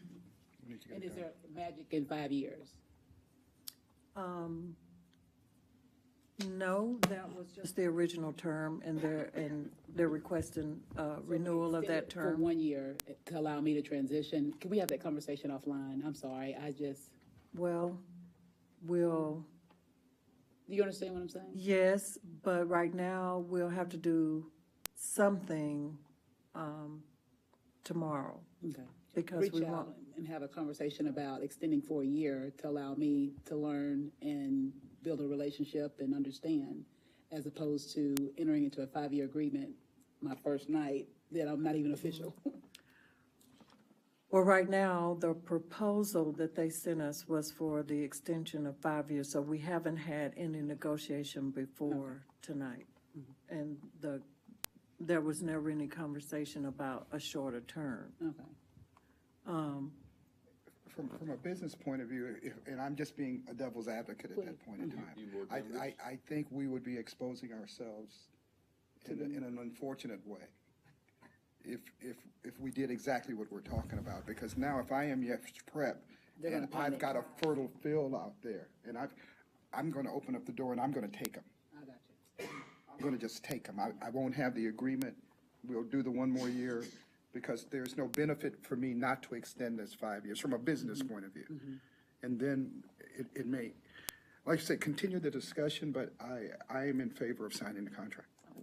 The other option is that if we sign the contract for the 5 years, there's always, you can modify the agreement in writing, and that would give us a chance to actually have the discussion with them before that modification takes place. So it has to be by agreement, and so if we meet some agreement with them to do some period less than that, I think, but we have students right now that are in Eisenhower with the expectation that they will be moving through that program to graduation. So that will be a consideration that we need to look at. So meanwhile, I can get the report from Dr. Tamika Alford. Yes. And then we can move forward and look at our meeting that we have scheduled and just get a better understanding. The thing that is most appealing to me is the fact that they cannot recruit for other Yes Prep programs. Correct. In addition to the fact that they help our Hoffman scores. This year has been a particularly tough year at Hoffman. I think everyone pretty much knows that. So And that I'm not opposed. I don't have the information or the experience to speak intelligently about it. So that's why I asked. The point you just made about them not being able to recruit, they have a hotbed right there at, right around the corner from MacArthur on Aldine Westfield. And they've agreed, even for that school, not to recruit. Now, our kids, we have kids that are enrolled there, but they're not out there trying to get them. So Dr. Stevens, we can have that report by tomorrow, right?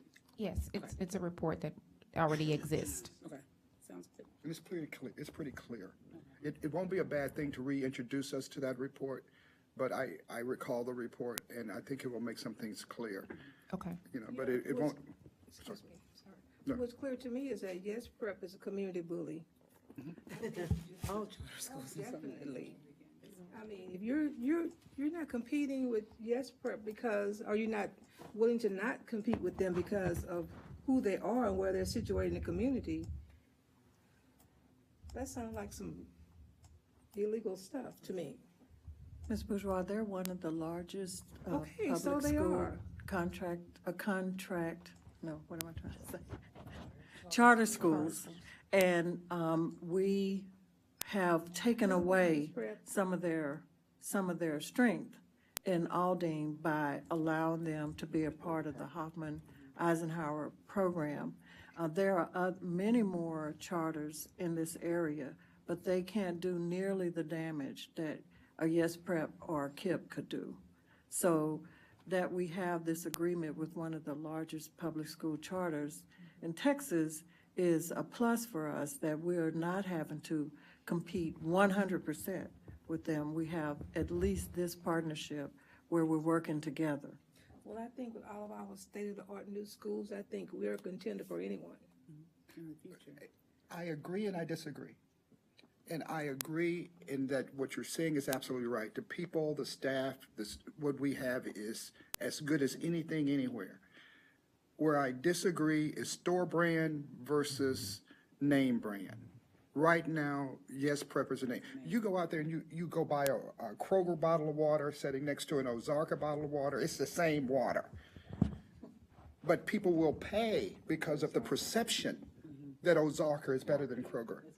Same thing for a Coke or a Circle K. Name brand versus, it's the product we're offering is wonderful. We've lost a marketing war, but it's not just us. It is public education has lost the marketing war.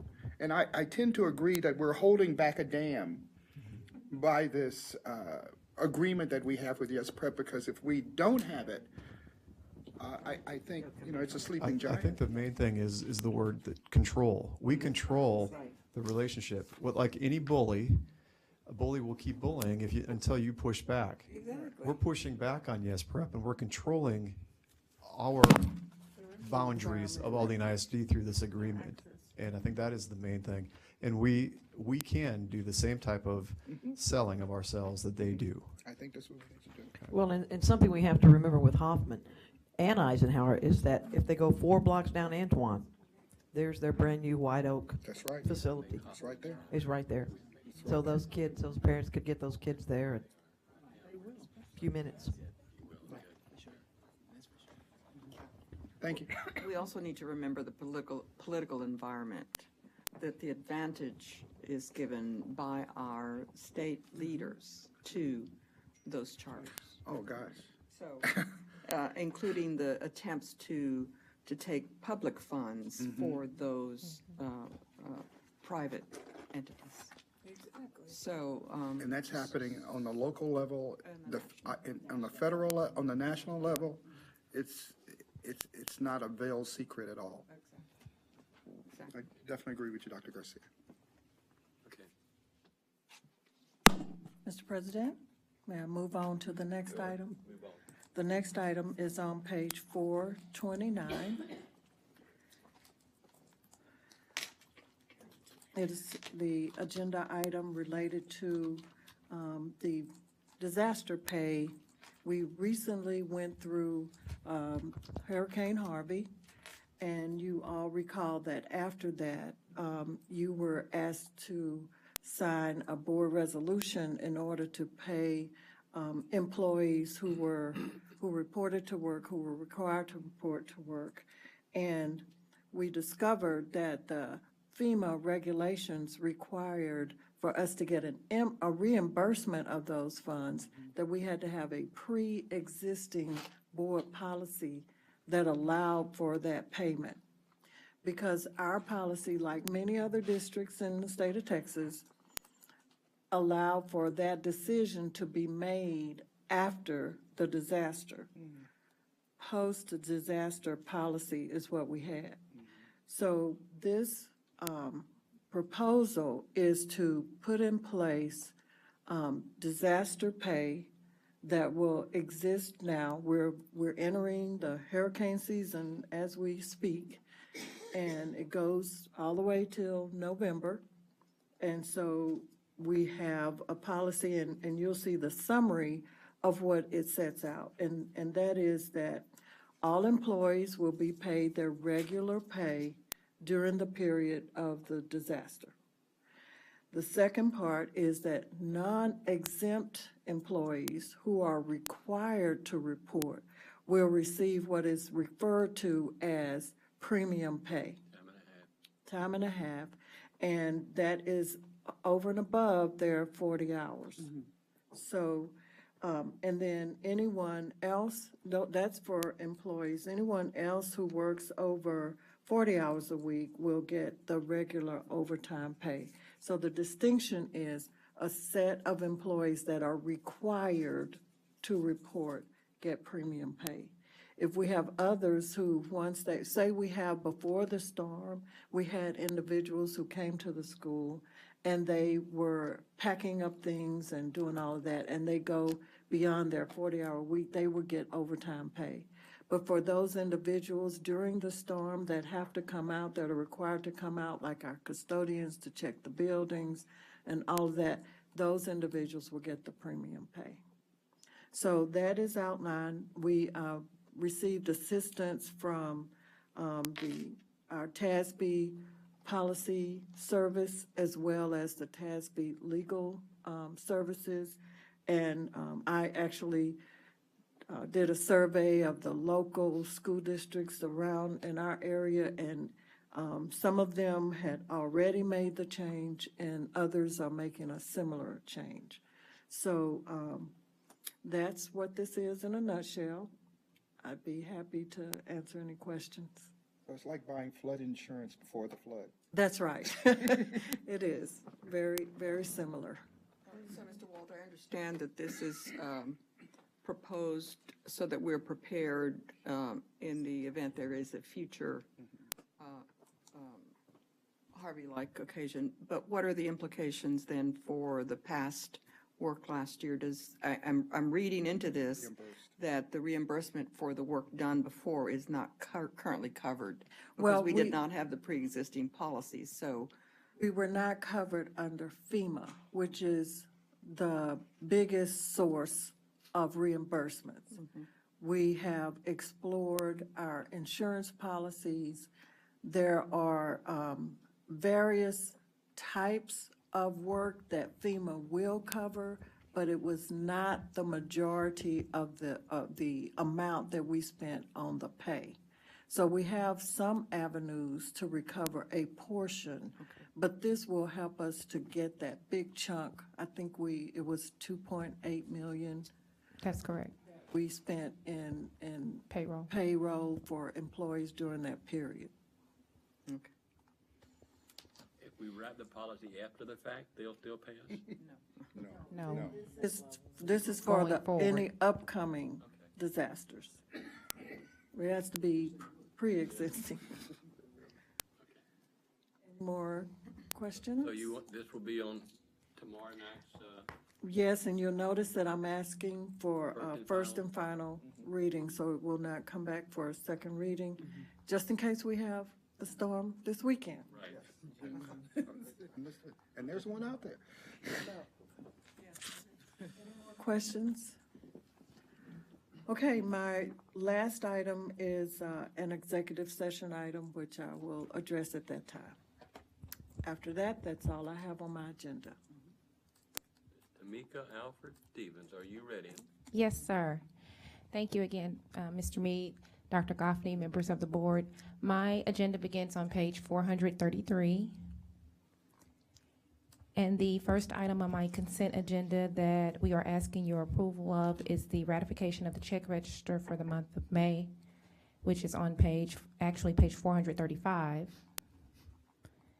And then beginning on page 436, there are a series of bids for the athletics department. I'm sure you had a good time perusing through those bids this weekend. Everything from cross-country down to special equipment and supplies. Are there any questions about any of the bids? I couldn't find any errors. Oh, that's a good thing, Mr. Mead. I know your sharp eye will catch them. I do have questions. Some of the questions are overarching and others are specific, but as I was looking through those, because we had a variety of different types. the Yes, ma'am. Cross-country, first aid, football, special equipment, volleyball. So the primary question that I had was about the process. For a large number of these, particularly the athletic bids, the quantities were quite varied. So I was very curious to understand the process by which that department goes through, I'm assuming, a series of inventories to determine Yes. what was left over from this year, what to replace. In the case of first aid items, for example, I Right. would imagine some of those are perishable. How much loss do we have? So there were just a large number of questions. Okay, so to answer your question regarding the first aid supplies, yes, many of those things are what I call consumable. And so, your Band-Aids, your ointments, those are things that we're going to need on an annual basis, if you will. And so it is the responsibility of the athletic coordinator for each campus to determine what they had remaining at the end of the year, if anything. And then, of course, they submit their request to the athletics department on the quantities that are needed. And then the bid is derived from that, or what we need to order is derived from that. And so that addresses that first piece, Ms. But Garcia. so you're confident, or the district is very confident about that process of inventory? I would think so. It is the responsibility of our athletic director, who is Mr. Thompson. He and his team are responsible for overseeing the information that is submitted to them. Once it gets to us, they are assuring us that these are the quantities that are going to be needed. Now, you know that on the bid, of course, this is what we request approval of, but as they assess everything that they need, we determine what's going to be ordered. So one campus may need more Band-Aids than another. Another campus may need more alcohol than another, depending on what is available at the end of each year. And if it works like other departments on a campus, they're given a budget. And so within that budget, they have to decide What they their need. program needs. Right. So, you know, one campus might choose to order more of something because they've used more and use up that amount of their budget. Right, but it goes back to what they're and what they have available at their campus. So Right. it's going to look different. That's why each coordinator, if you will, is supposed to submit their requests individually to the athletics department, and it's the athletic department's responsibility to review that request before it is even submitted to the purchasing department for approval of processing. Does that answer your question regarding that piece? Partly. Now, okay, I'm sorry, you, So let's just look at a specific example. Okay. Because like I said, some of these items were quantities of 2 and 3, others were 1, others were 20, packs 30, of 6, 50. it just, Yes, right. so if you look on page 614, Okay. there is a request there on line 41 for a shoulder pad rack, which is a storage. 614, which line The number? bottom, 40? line 30? 41. Okay. A There's- shoulder pad rack, the storage rack, The storage rack, and the quantity is 50. If you look on the next page, because it doesn't say how many that'll hold, but if you look on on the next page, line 42, there is another shoulder pad rack, athletic specialty shoulder pad racks that holds 50 pads. So, but we're ordering 50. So 50 of those. So there's the that storage. That each hold 50 would be a total of 2,500 pads, shoulder pads across the district. Or whatever the purpose is that we're ordering those. If we need to order that many. But in my mind, we've had this sport for years, and we have shoulder pad racks in existence. I mean, so I don't know what drew my attention to this, but those are the kinds of questions. When I look at a small quantity of 2, who will it be distributed to? It's particularly if we have 3 brand-new middle schools going up, where are these 2 or 3 things going to go? Or when we have an item like this, where we have 50, a shoulder pad rack that will hold 50 pads, and we're ordering 50 of them. Okay, I so. don't know, I just want to, and I really am not asking about a specific thing. I'm just wanting reassurance, I think, that there is a systematic process by which there is a thorough look at inventories, that people within buildings are responsible for inventorying accurately, that we have disposable or perishable things. There were things like ointments and things like that I know in my own home, you know, they expire, or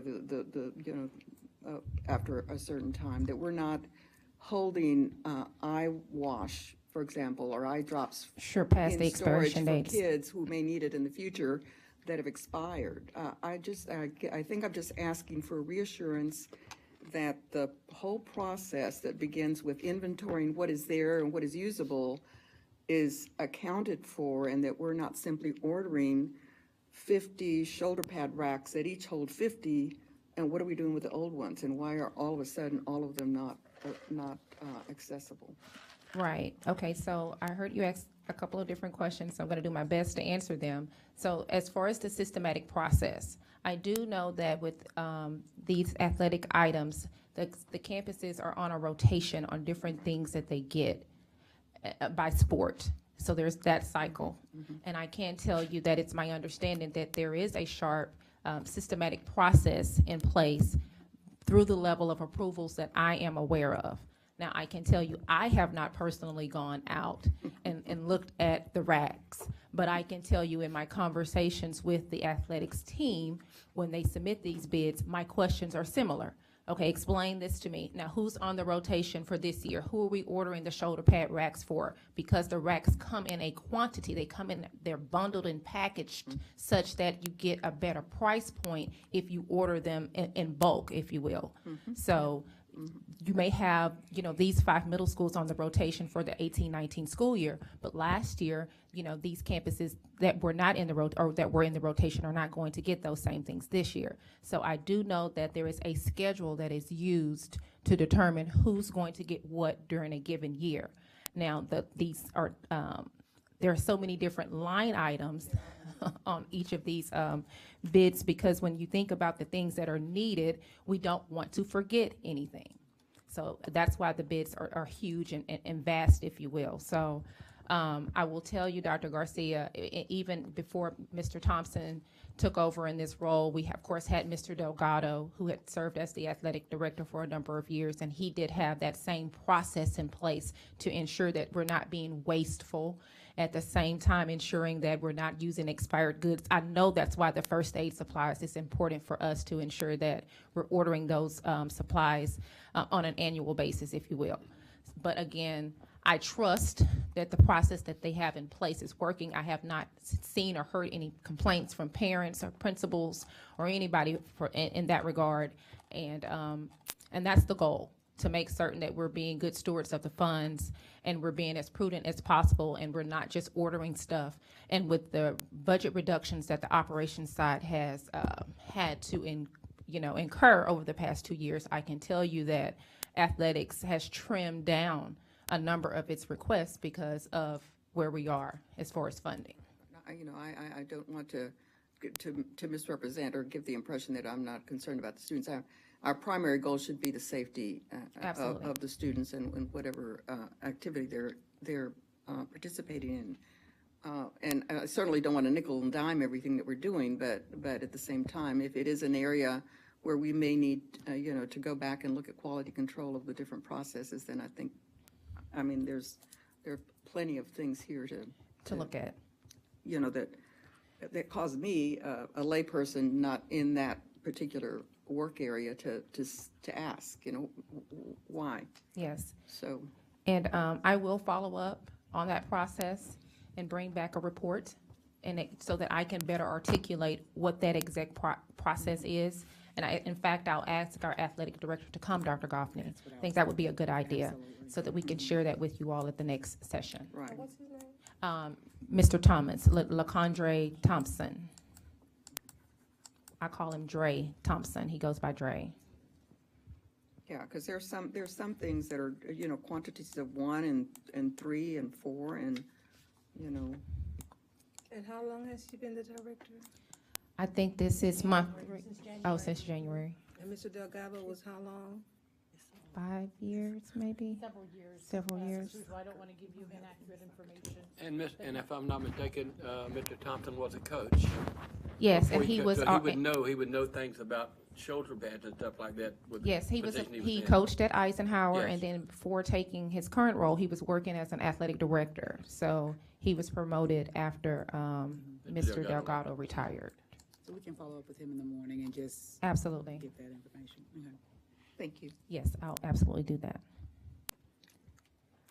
And then if you'll look on page 730, in May, we awarded the drug testing vendor to the low bid, which was Pinnacle at the time. I'm sorry, not Pinnacle, it was Smart Trox. Let me go down and look at this. Smart Trox, but we have since received notification that they are unable to meet the demands of our of the bid award. So we are asking your permission to rescind that award and to award the second lowest bid vendor to Pinnacle Medical Management, who was previously the vendor that we were using for our employee drug testing. Yes, sir. How did Pinnacle come up to standard? Before they couldn't, and now they. Oh, do we know? They met standards. It's just that they were not the lowest bid. Okay. And Smart Trox actually bid it lower than them for the same quality, same service. Mm-hmm. But after we started to conduct business, Smart Trox informed us that they were not going to be able to meet the demand in that capacity at the rate that they had agreed to. So thus, we're requesting to rescind that offer to them. Sounds like a bait and switch to me. Was the price the same for both? I'm sorry? Was the price the same, both bids the same? No, Smart Trox, if you look on page 732, when we awarded Smart Trox, their drug testing fees per screen totaled $97, whereas Pinnacle totaled $118. And so now Smart Trucks is saying that they are unable to honor the $97, that their fee would be higher than $118. And so, Did we get any product from them at all on this bid? I'm certain we had to get something from them. I don't know how many tests before they decided that they were not going to be able to keep up with the demand. Do they not legally have to,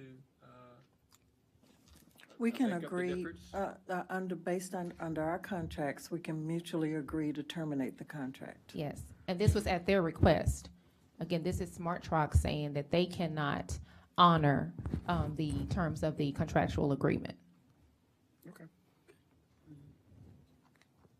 Okay. Are there any other questions about the rescinding for the employee drug testing RFP? Okay, and then on page 733, the next item for approval are the contract renewals for our fundraiser vendors, travel and tour services, and the miscellaneous vendors. And then on page 782, that is the budget amendment for the month, for this month. And this is our final opportunity to amend the 17-18 budget. And as I told you last month, at this time of year, we are keenly looking at each function to make certain that we have enough budget in each function, because we cannot exceed the budget for each function. So in doing so, we want to make certain that we have enough budget to cover the remaining expenses that we project that we will incur through the month of June. And so as you can see, we are not requesting to increase the overall budget. However, we are requesting to reallocate funds between functions, and the bulk of the funds being moved to function 11, which is, of course, instruction. If you look down at function 81, there's a decrease there, and the bulk of that is going up to function 11, and that is because we had a credit to come in for some expenditures that were incurred for construction. It was actually an E-rate reimbursement that we received. And so we are reallocating that up to function 11 because that's where we have the bulk of our expenses. Okay, but the overall $622 million budget has not been increased this year. So we're thankful for that. And then if you look at page 783, that page shows the monthly tax office refunds. So as you can see there, a little bit more than $62,000 that we are refunding, primarily because of overpayments, as you can see there. And then if you look on page 784, this is where we have the approval of contracts and purchases over $50,000. So we'll be requesting your approval for that. And then item number 6 on my agenda, which is on page 786, that is what we started the meeting with. That is the request for you all to approve the order to issue the last $148 million of our bond funds. Okay. And then on page 825, I do have an action item for tomorrow night. And that is the approval of the 2018-19 budget and the proposed tax rate hearing that will occur tomorrow. On page 825, I included a copy of the public meeting notice that was submitted to the Houston Chronicle.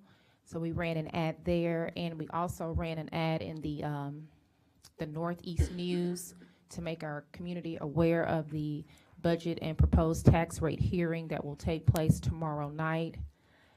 Also, you have there the budget book, the proposed budget that we are asking you all to approve. I know we've had lengthy discussions about the budget, and we appreciate you all's support in helping us to allocate our funds and get prepared for the 18-19 school year. Are there any questions about any items on the 18-19 budget report, or budget book, I should say, proposed budget book? And then if you go down to page 837, that is where my discussion agenda begins. And of course, there are a series of standard reports that I share with you each month. One being the monthly tax office report, which is again on page 837. And then following the monthly tax office report, another standard report, which is the monthly revenue status and budget analysis report, which shows how much of the budget we've spent thus far. And then on page 845, that's the information that I just shared with you. I'm sorry, I skipped a report. The monthly investment report is on page 844, which shows the performance of the district's portfolio and the interest earnings for this month. And then on page 845, that is the sheet that you are accustomed to seeing as it relates to our budget discussions. That's the format you're accustomed to seeing it in, I should say. And again, as we discussed, that bottom line number on line number 35, which shows that we are recommending a $573,354,736 million budget for the 18-19 school year. And with that being said, we will have revenue that will exceed that $573 million. So this year, instead of using fund balance, we will be having a surplus in revenue. So we should have funds going into our fund balance to increase it rather than decrease it. So that is the budget that we have prepared for the 18-19 school year. And as I understand it, we should not get excited about that.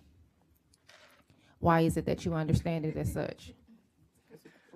Given numbers, given our one-time bump with the tax office, da-da-da-da-da. That is correct. And I noticed on page 837, when we were talking about the budget, we were giving back $7.5 million, and looks like now we're giving back $8.2 million. And we've had some more people that won their cases. Right. That is correct. That is correct. Did you take that in consideration after we talked? Yes. The 7 to 82? Yes, because if you look at page 845, Mr. Mead, where the line item number 4 specifically speaks to the refunds. And so for the 17-18 year, I've actually adjusted that to reflect that $8.2 million. And the anticipation of 7.5. But you're right, Mr. Shanklin, we're taking advantage of those golden pennies for this 18-19 year. So we're going to have the increase on the M&O side for this 18-19 year to help us generate additional funds from the state. And of course, as I've stated before, that's What line item was that on the refunds on page 845, line 4? on page 845, it's line 4. Yeah, I got you. Okay. Yeah, it was 74, now it's 80. Now it's 8.2. So that number matches what's on the monthly tax office report. And we're assuming next year 7.5? That's an estimate. It's an estimate. I So, don't see my name on that list. You trying to get it? did you overpay? She thinks so. No, She thinks so. You better not protest. Do not protest. Okay, on page 846, again, that is the budget book that I've shared with you, which lists the different funds that are required to be approved by the board, which is the general fund, the child nutrition fund, and debt services. And we've talked about each of those at length. And then on page 850, you'll see that we have an auction report this month. We've sent some items to auction, and we have netted just over $20,000 in additional revenue as a result of the auction. Dr. Alfred Stevens, would you go back to page 846? Yes, ma'am. Please. Uh-huh. And just remind me what that revenue of 5812 foundation entitlements is. What is that? 5812? Revenue 5812, it's called, the description is foundation entitlements. Yes, so all of the 5800s, the 5811, 12, and 31, that's all state funding. And so you have your tier 1 funding from the state and your I tier see. 2 funding from the I state. see. So that's what those are. The entitlements are the special programs. No, that's our state funds. But that's what I mean, state compensatory. Yes, Okay. yes, compensatory is a part of that. Okay. Yes. And great question. Okay. And then on page 856, our annual disclosure statement is there regarding conflict of interest. And then on page 858 is where I included information regarding our pre-K programs. And if you had an opportunity to look at that, it gave you a brief overview of the criteria that is used to enroll kids in the Aldine ISD pre-K programs.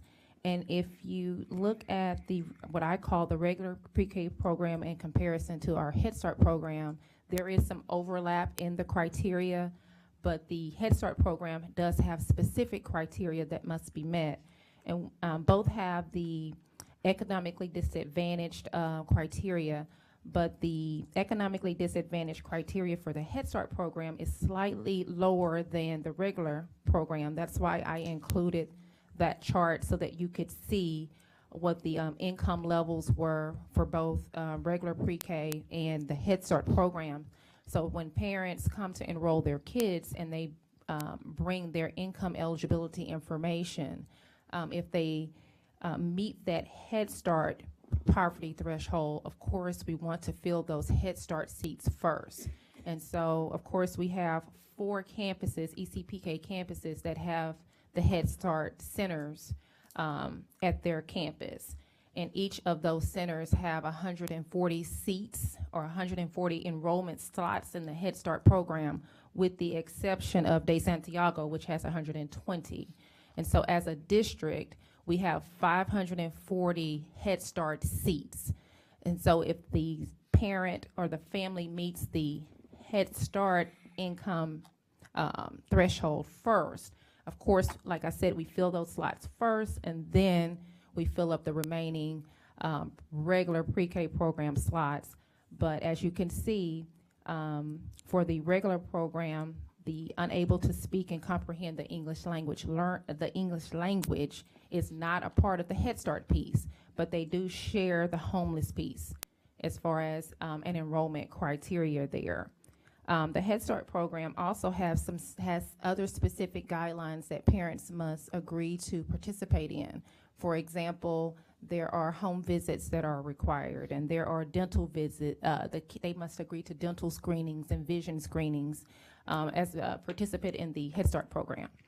But needless to say, both of the programs are available to our kids in Aldine, and we are starting an aggressive initiative to make sure we're using non-traditional ways to encourage parents to enroll their kids in our programs. So instead of just having parents come to the school, bring their information with them, we're going out and soliciting the community so that we can get our parents to bring the information to, help me, Dr. Christina, we have an event coming up on July 21st, which is a Saturday, and we're partnering with Good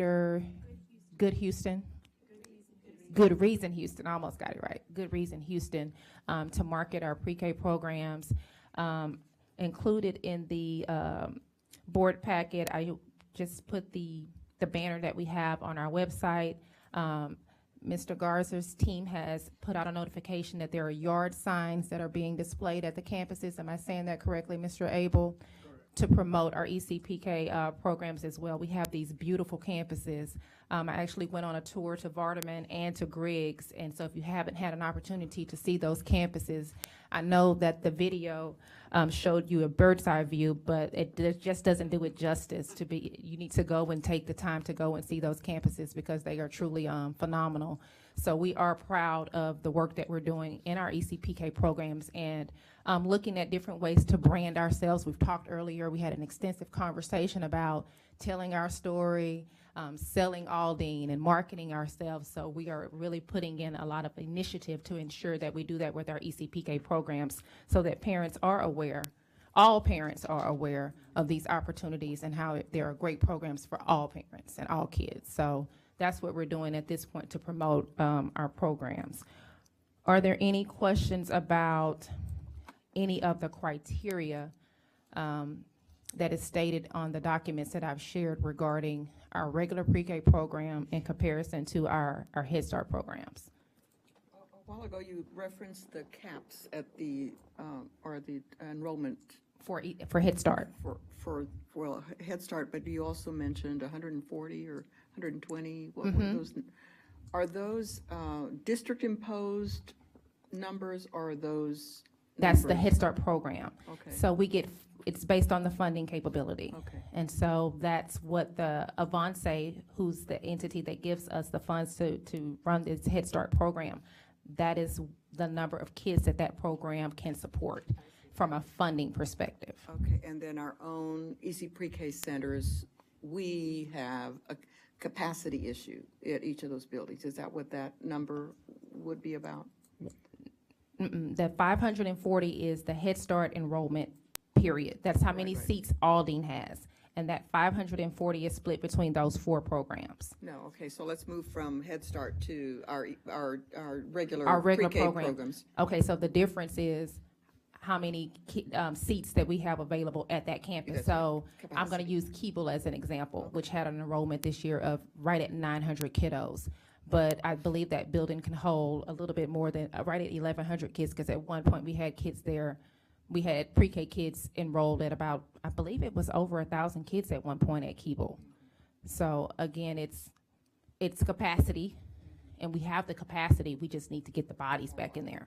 So the Head Start programs are staying full all year because of the families are meeting that income threshold, so they stay full all year. It's the regular program that we need to fill the seats. We have the room. We seats, have we the just don't rooms. have the. And we cannot turn anyone away, If they especially meet, for the if pre-K they programs. meet the criteria. So if they meet the threshold, then they're able to either go into the Head Start program or go into the pre-K, depending on the criteria.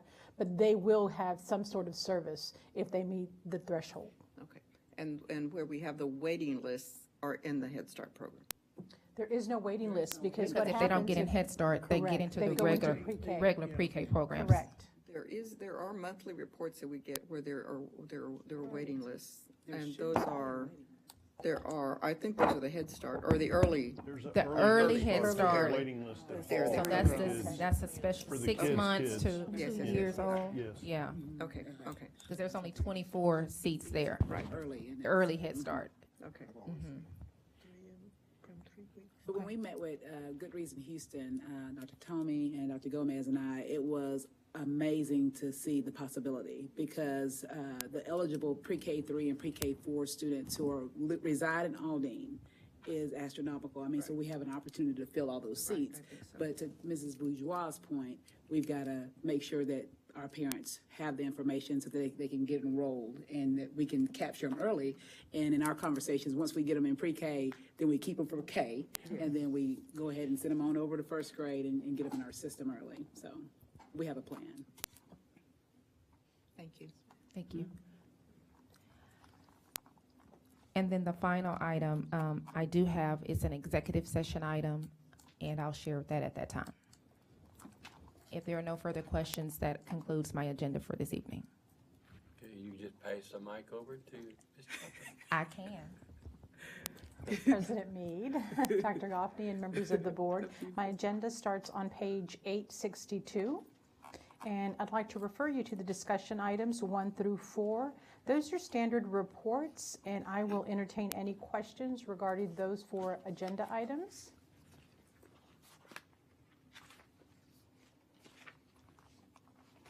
If I may continue, the next discussion item is one that we see on an annual basis. It's item number 5, which is the budget overview and personnel requests, located on page 878. And what you have before you is just the final draft of the budget overview. You'll notice that the only expenditure that we're adding to our proposed budget are personnel requests from operations. On page 878, you'll see an itemized list of those requests, and they are for personnel for our new schools, custodial staff and, for the most part, and staff for the child nutrition services.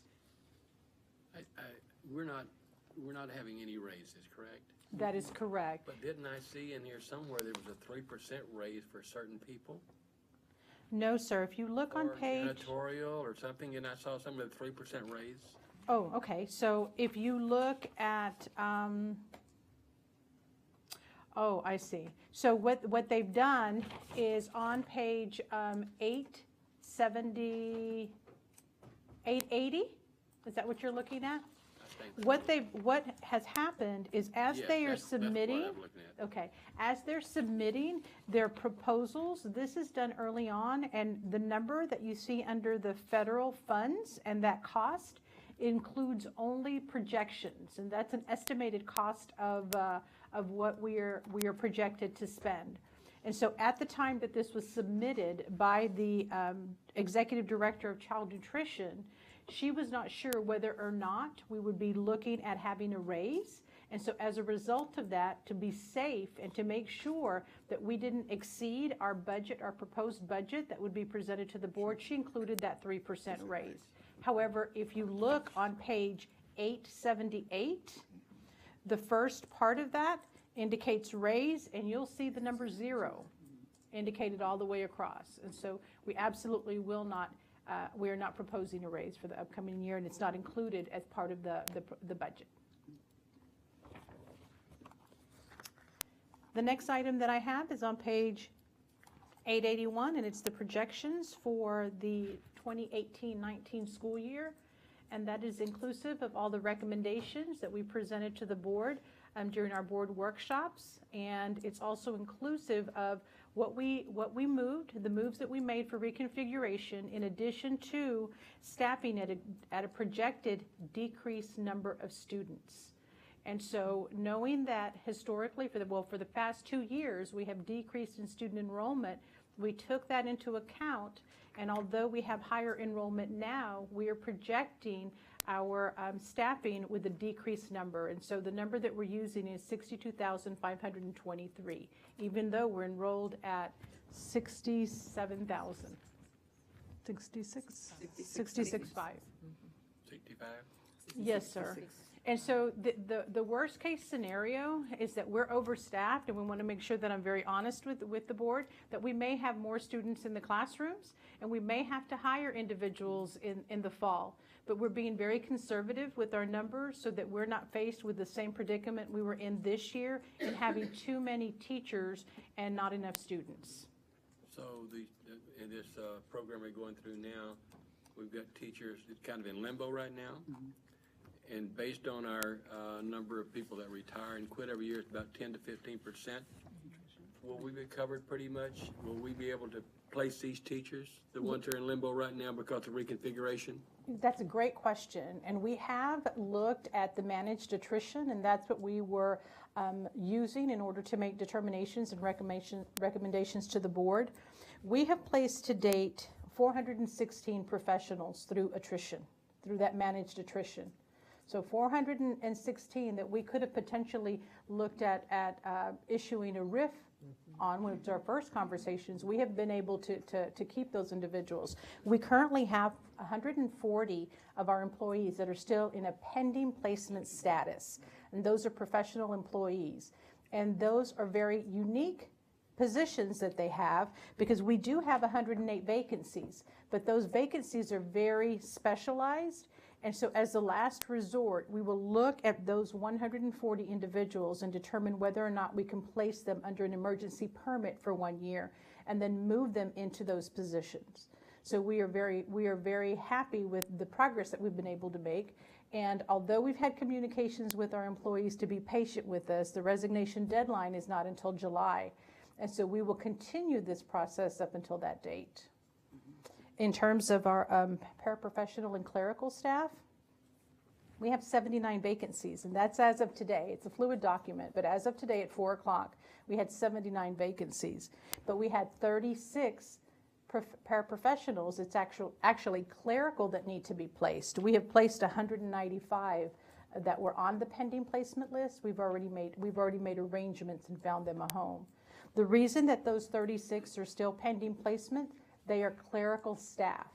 And so they have different requirements than our instructional staff do. So we are looking at different options to get them certified to assume the role of instructional paraprofessionals, and that will help fill the role of the 79 that are still vacant. We have a little time left. We do, yes, sir. Good. Maybe we can get them all filled. Are there any other questions? My final two items will be discussed during executive session. And President Meade, I have no other information to share with the board at this time. Okay, well, Archie's not here. And Archie's up next. So I think we're going to let Dr. Goffney take care of Archie tonight. Okay, she can yell at Archie tonight. Mr. President, Board of Trustees, we have Mr. Mouton here as well as Mr. Tong here. We have several items on your consent agenda, and if there are any questions, they're available to answer them, but I think they're self-explanatory, and in the words of Dr. Blanson, he took the lowest bid.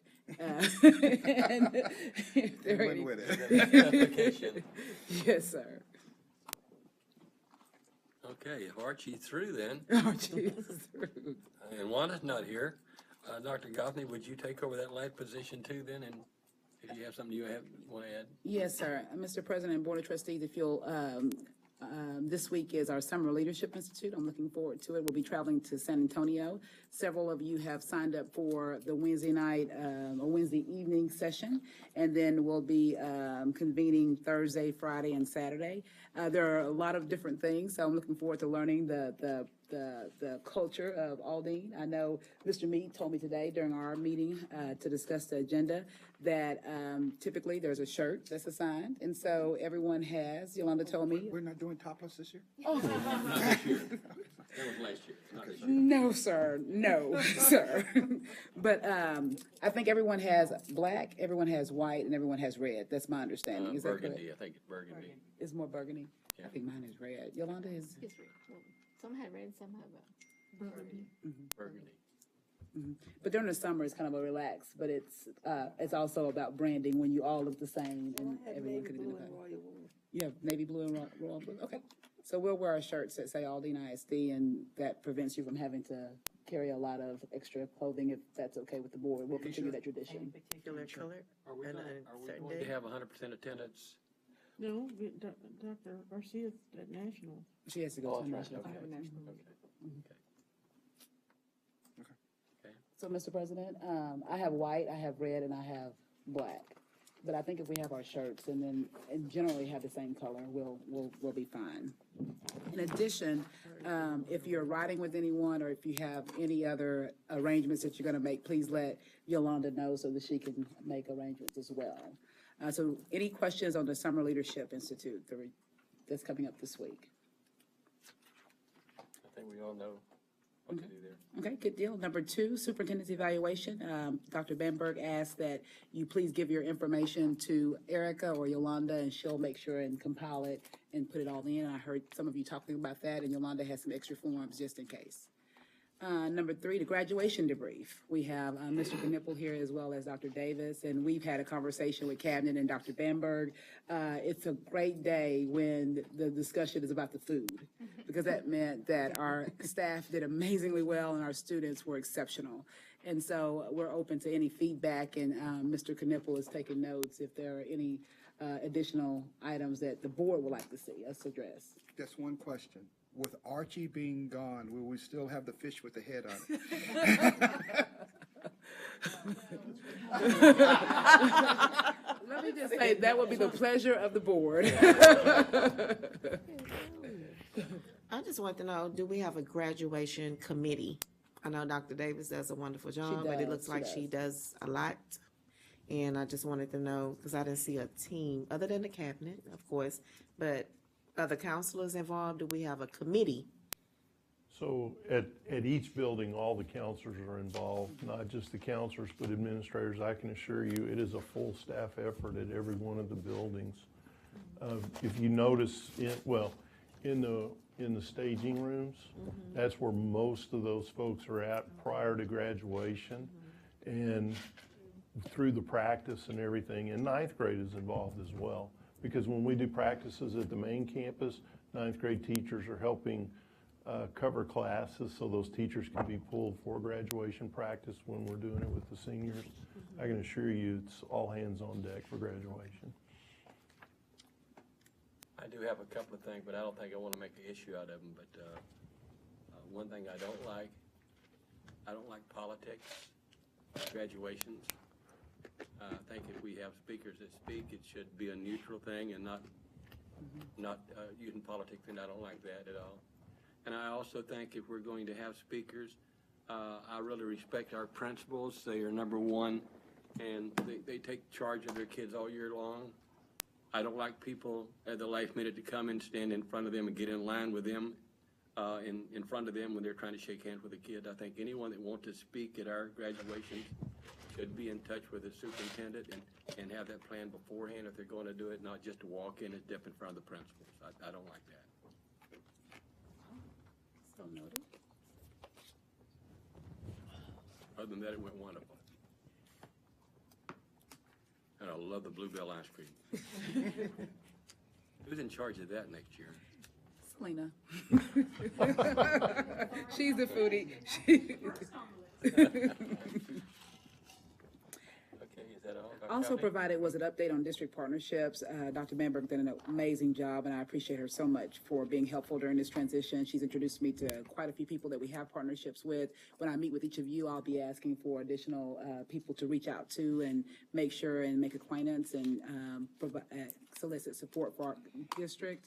In addition, number 5 is very important, upcoming board training. When you went through the process of selecting me, it also came with some additional training, and we reached out to Julian Trevino, and I've heard from several of you individually that you guys have a great deal of respect for him, and I think it would be great for us to kind of come together. What Yolanda has given you is a sheet, and those were some dates that he's available. So if you will check when you're not available, just when you're not available, and then whatever one, because we have to, it's really important to me that we have full participation because everyone is excited about, not everyone, but in general, they're excited about the new superintendent, but it's a team effort. And one of the ways that we're going to be successful is the successful team of 8. And so we need to come together, and I've talked with you each individually, and it's amazing how everybody's saying the same things. But I think everybody needs to hear those same things being said. And so that'll be an opportunity for us to make sure that we come to a common understanding of how we're going to work together and then how we're going to move forward. So there are 4 dates, June 20th, June 26th, July 11th, and July 12th. And we just wanted to get that scheduled ASAP. And then August, September, we'll do our team of 8 and start thinking about looking at moving forward and reevaluating some of the things that we've done. But meanwhile, just working together, how we are going to work together, I think is really important to go ahead and mesh those details out as soon as possible. Now, what type of trainings are these? This one here is just a board training, just team of 8, just the 8 of us. Oh, okay. Yes, ma'am. And it's a 3-hour training, and it came with your selection of the superintendent search firm, and so it came with that. Okay. Yes, ma'am. And Mr. Trevino, what I love about him is he is also a CRSS trainer, and that's one of the pieces that I think is going to help us to move forward as well. And I think Aldine has traditionally been steeped in that training, so I think it'll be beneficial. But it's team of 8, and it's just how we're going to work together, how we're going to move forward, and how we're going to work with the cabinet and everyone else as well. But first, we've got to be unified, and so I'm looking forward to that. Also, if you will let us know the best time. We said 4 to 7, but if we have to push it back or push it up, just let Yolanda know your preference for that as well. Could I get you in tomorrow, my copy of this, when I check my dates? You want to check your dates? Okay, Mr. Mead, I'm going to send you an email. Okay. Do it on my private phone. And the last thing, I think that's number 6, Yolanda said is just on the agenda each month, and very thankful to Ms. Houston, who came and spoke at the last board meeting and shared an opportunity for our teachers to get some free training, and so we were very open to that. In addition, I think letters were sent, or thank you notes were sent to both who spoke before the board at the May meeting, and that concludes the superintendent's discussion items. Accountability and hurricane. Oh, I am so sorry. This was one thing that we added, and it's very important. I have, it was fresh off the press at a superintendent's meeting, and it's been in the media and everything, and I've asked Dawn to stay, and Dr. Tomey's office has been working to address it since it rolled out. Our commissioner, he makes everything a metric. And so when you look at Hurricane Harvey and the devastation and how it's going to impact our schools' accountability, we wanted her to come and just give you a brief explanation so you'll be able to speak intelligently about it. And then Dr. Bamberg and I, we were pretty livid. I mean, if you could have been a fly in the car, I mean, we were hot because it just doesn't make sense how you can take devastation and make it something dehumanized, and so it's not going to be as bad or as good as we thought, but this is just information so we can make a decision on how we move forward. So, Don, I appreciate you for staying and waiting until the very end. She looks tired. Listen, this lady here, she's so respected, and I've seen her do a couple of presentations, and she is brilliant when it comes to the accountability system, as crazy as it seems. She was a MacArthur teacher. She was a MacArthur teacher. Dawn, you didn't tell me you were a MacArthur teacher. Yeah. Thank you so much. Good afternoon, guys, or good evening now at this point, guys. So what Mr. Knipple is sharing with you is, like Dr. Goffney said, hot off the press. So the commissioner has created some criteria for state accountability for Hurricane Harvey, districts impacted by Hurricane Harvey. So I'll give you just a second to look over that, and then I'll go through the criteria with you. Okay, well, I'm going to start going through it for the sake of time. Okay, so the way that this will work will be that in August, every campus receives a rating, and the district receives a rating. Now, because of Hurricane Harvey, the commissioner has said, once districts and campuses receive a rating, he will go back in and look at those ratings. Based on that, campuses could be not rated, or the district could be not rated. So the first thing is for campuses. If a campus receives an improvement required, sorry, my voice is going out, I'm getting sick, so give me a second, let me cough. Cough on everybody. I'm tired. I know, she turned that way too. I've been sitting quiet, so it's been sitting. Okay, so let's go through this. So campuses can receive an improvement required. And so a little background, in the 17-18 school year, we had 3 campuses that receive improvement required. Those being Goodman, Black, and Stovall Elementary. Okay, that was for the 17-18 school year. Okay, and I just want to provide that perspective as we go through the criteria. So every campus will receive a rating in August of either met standard or improvement required. Okay, that is step 1 for campuses. If we have campuses that receive improvement required, the commissioner will look at the eligibility criteria you have in front of you to determine whether or not that campus could potentially be not rated instead of IR. Okay, so what is that eligibility criteria? So the eligibility for criteria for campuses is this: 10% or more of the students that were enrolled in October that we gave a crisis code to for final PEIMS could make the campus eligible for a not rated. Second, 10% or more of the teachers were reported homeless based on the homeless survey that was sent to our district and we returned.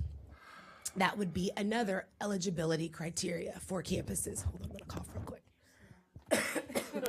Oh, thank you, perfect, thank you.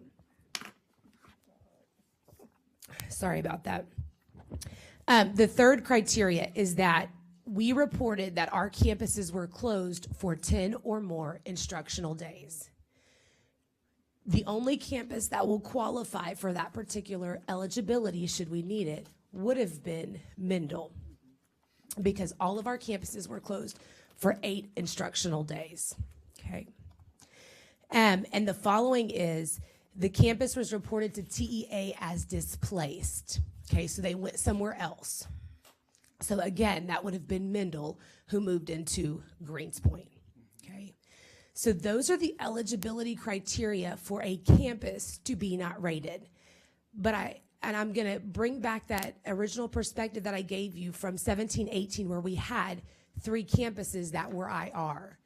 In order to even look at the eligibility criteria, a campus will have to be rated IR first, which means they will have to miss accountability, okay, for the state. They won't be met standard, they will be IR. And if they are IR, then they could potentially be not rated if they meet one of these particular criteria. Correct.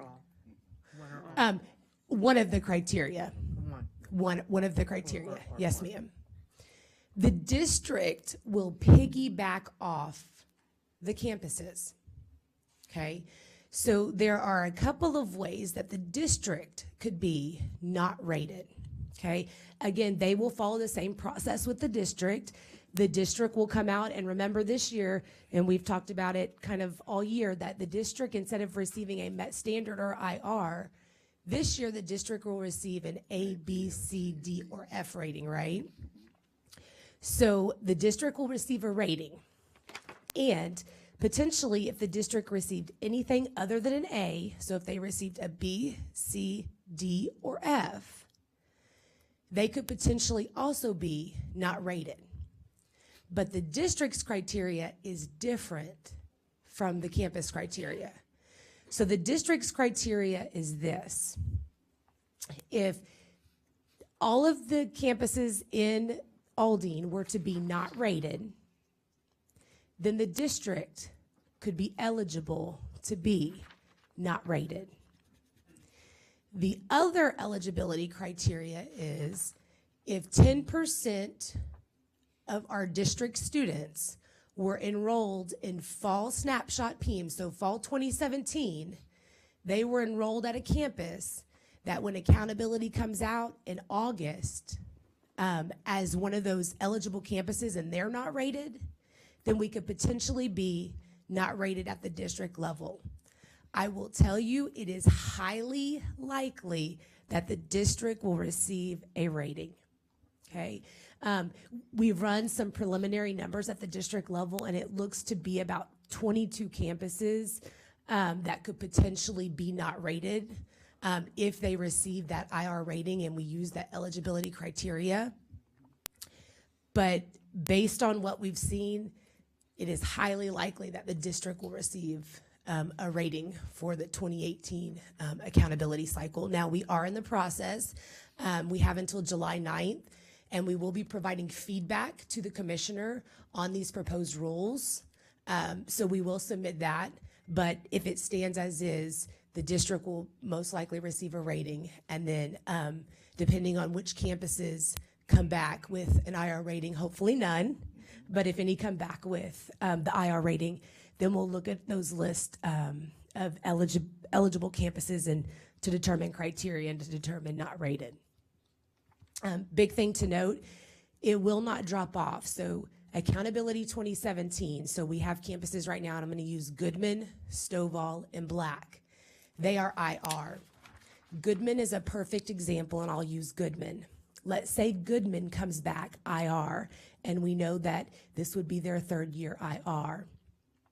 We would get a not rated for Goodman because they're on our eligibility list, right? That our preliminary list. But in 2019, 2017 and 2019 would be consecutive.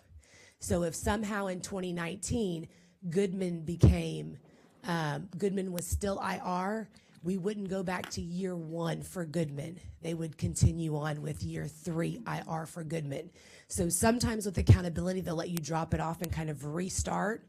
But with this provision, they're not letting us restart. So if we have IR campuses, we need to be aware that it's still going to be that consecutive, even though we have that break. So that is what we know at this point about Hurricane Harvey and eligible campuses for accountability. Any questions?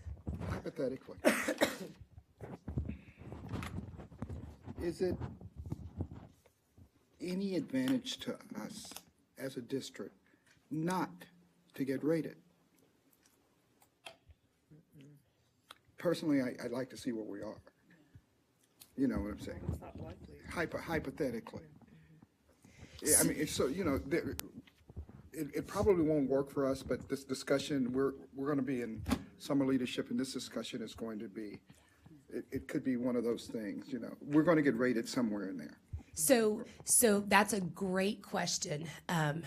So it has two different implications, right? There's an instructional implication in what it would mean for accountability, and then just accountability set forth. As far as accountability is concerned, even if we were not rated, we would still receive all of the data, all of the data tables. We would know without knowing what we were rated, so we could make those instructional decisions. So regardless of whether we have a campus, because in order to even be eligible, they're going to have to rate every campus and every district in the state to determine, okay, well, here's the IR and here's what's going to happen. And I will tell you, excuse me, even on the state side, even if we were not rated for state, there are still federal implications, right? Because what the state has done over the last couple of years is combine the state accountability and the federal accountability system. So even though we would be not rated for state accountability, that still doesn't mean we'd get a reprieve from the federal piece of it. So we will still have that data regardless of whether or not the state says, hey, we're rated or no, we're not. I guess I'm saying that because I tend to agree with your reasoning, and I wouldn't want to waste any time in trying to meet criteria that would not be beneficial to us in the long run. Correct. Okay. Other questions? Thank you. What is the period of time again, Dawn, that the districts have to reply to the commissioner's proposed?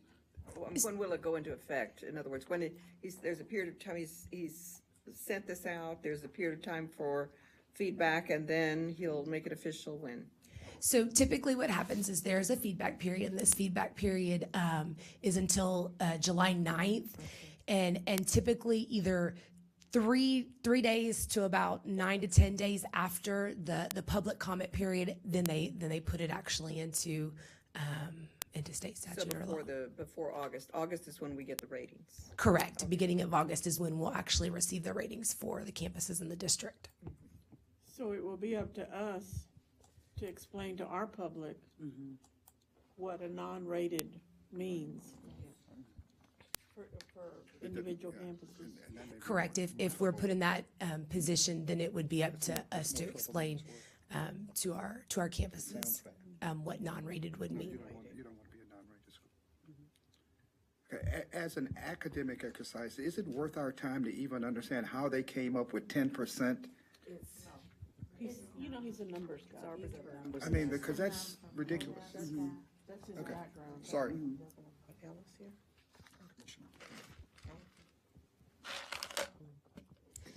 Other questions? I know that in July, we have a TASB directors meeting, and the commissioner usually comes, so it will also be interesting to see how he explains his rationale to the state directors. And I'll be sure to share that with you. But if you also have any questions, that might be a good opportunity for somebody to ask. Okay. Adjourn? That it? Thank you. And if we're all done, we will adjourn into executive session under Section 551071, consultation with attorney. Section 551074, personnel matters. Section 551072, real estate. Section 551076, security personnel or devices. And Section 551082, student disciplinary matters. If any, under the Open Meeting Act, it is now 9:19. Dr. Goffney, isn't there going to be another DEA local or something that requires assistant superintendents to wait around until after executive session before they go out? I think so. And Don, thank you. I know you don't feel well. Thank you so much for staying. Thank you. Y'all are now adjourned.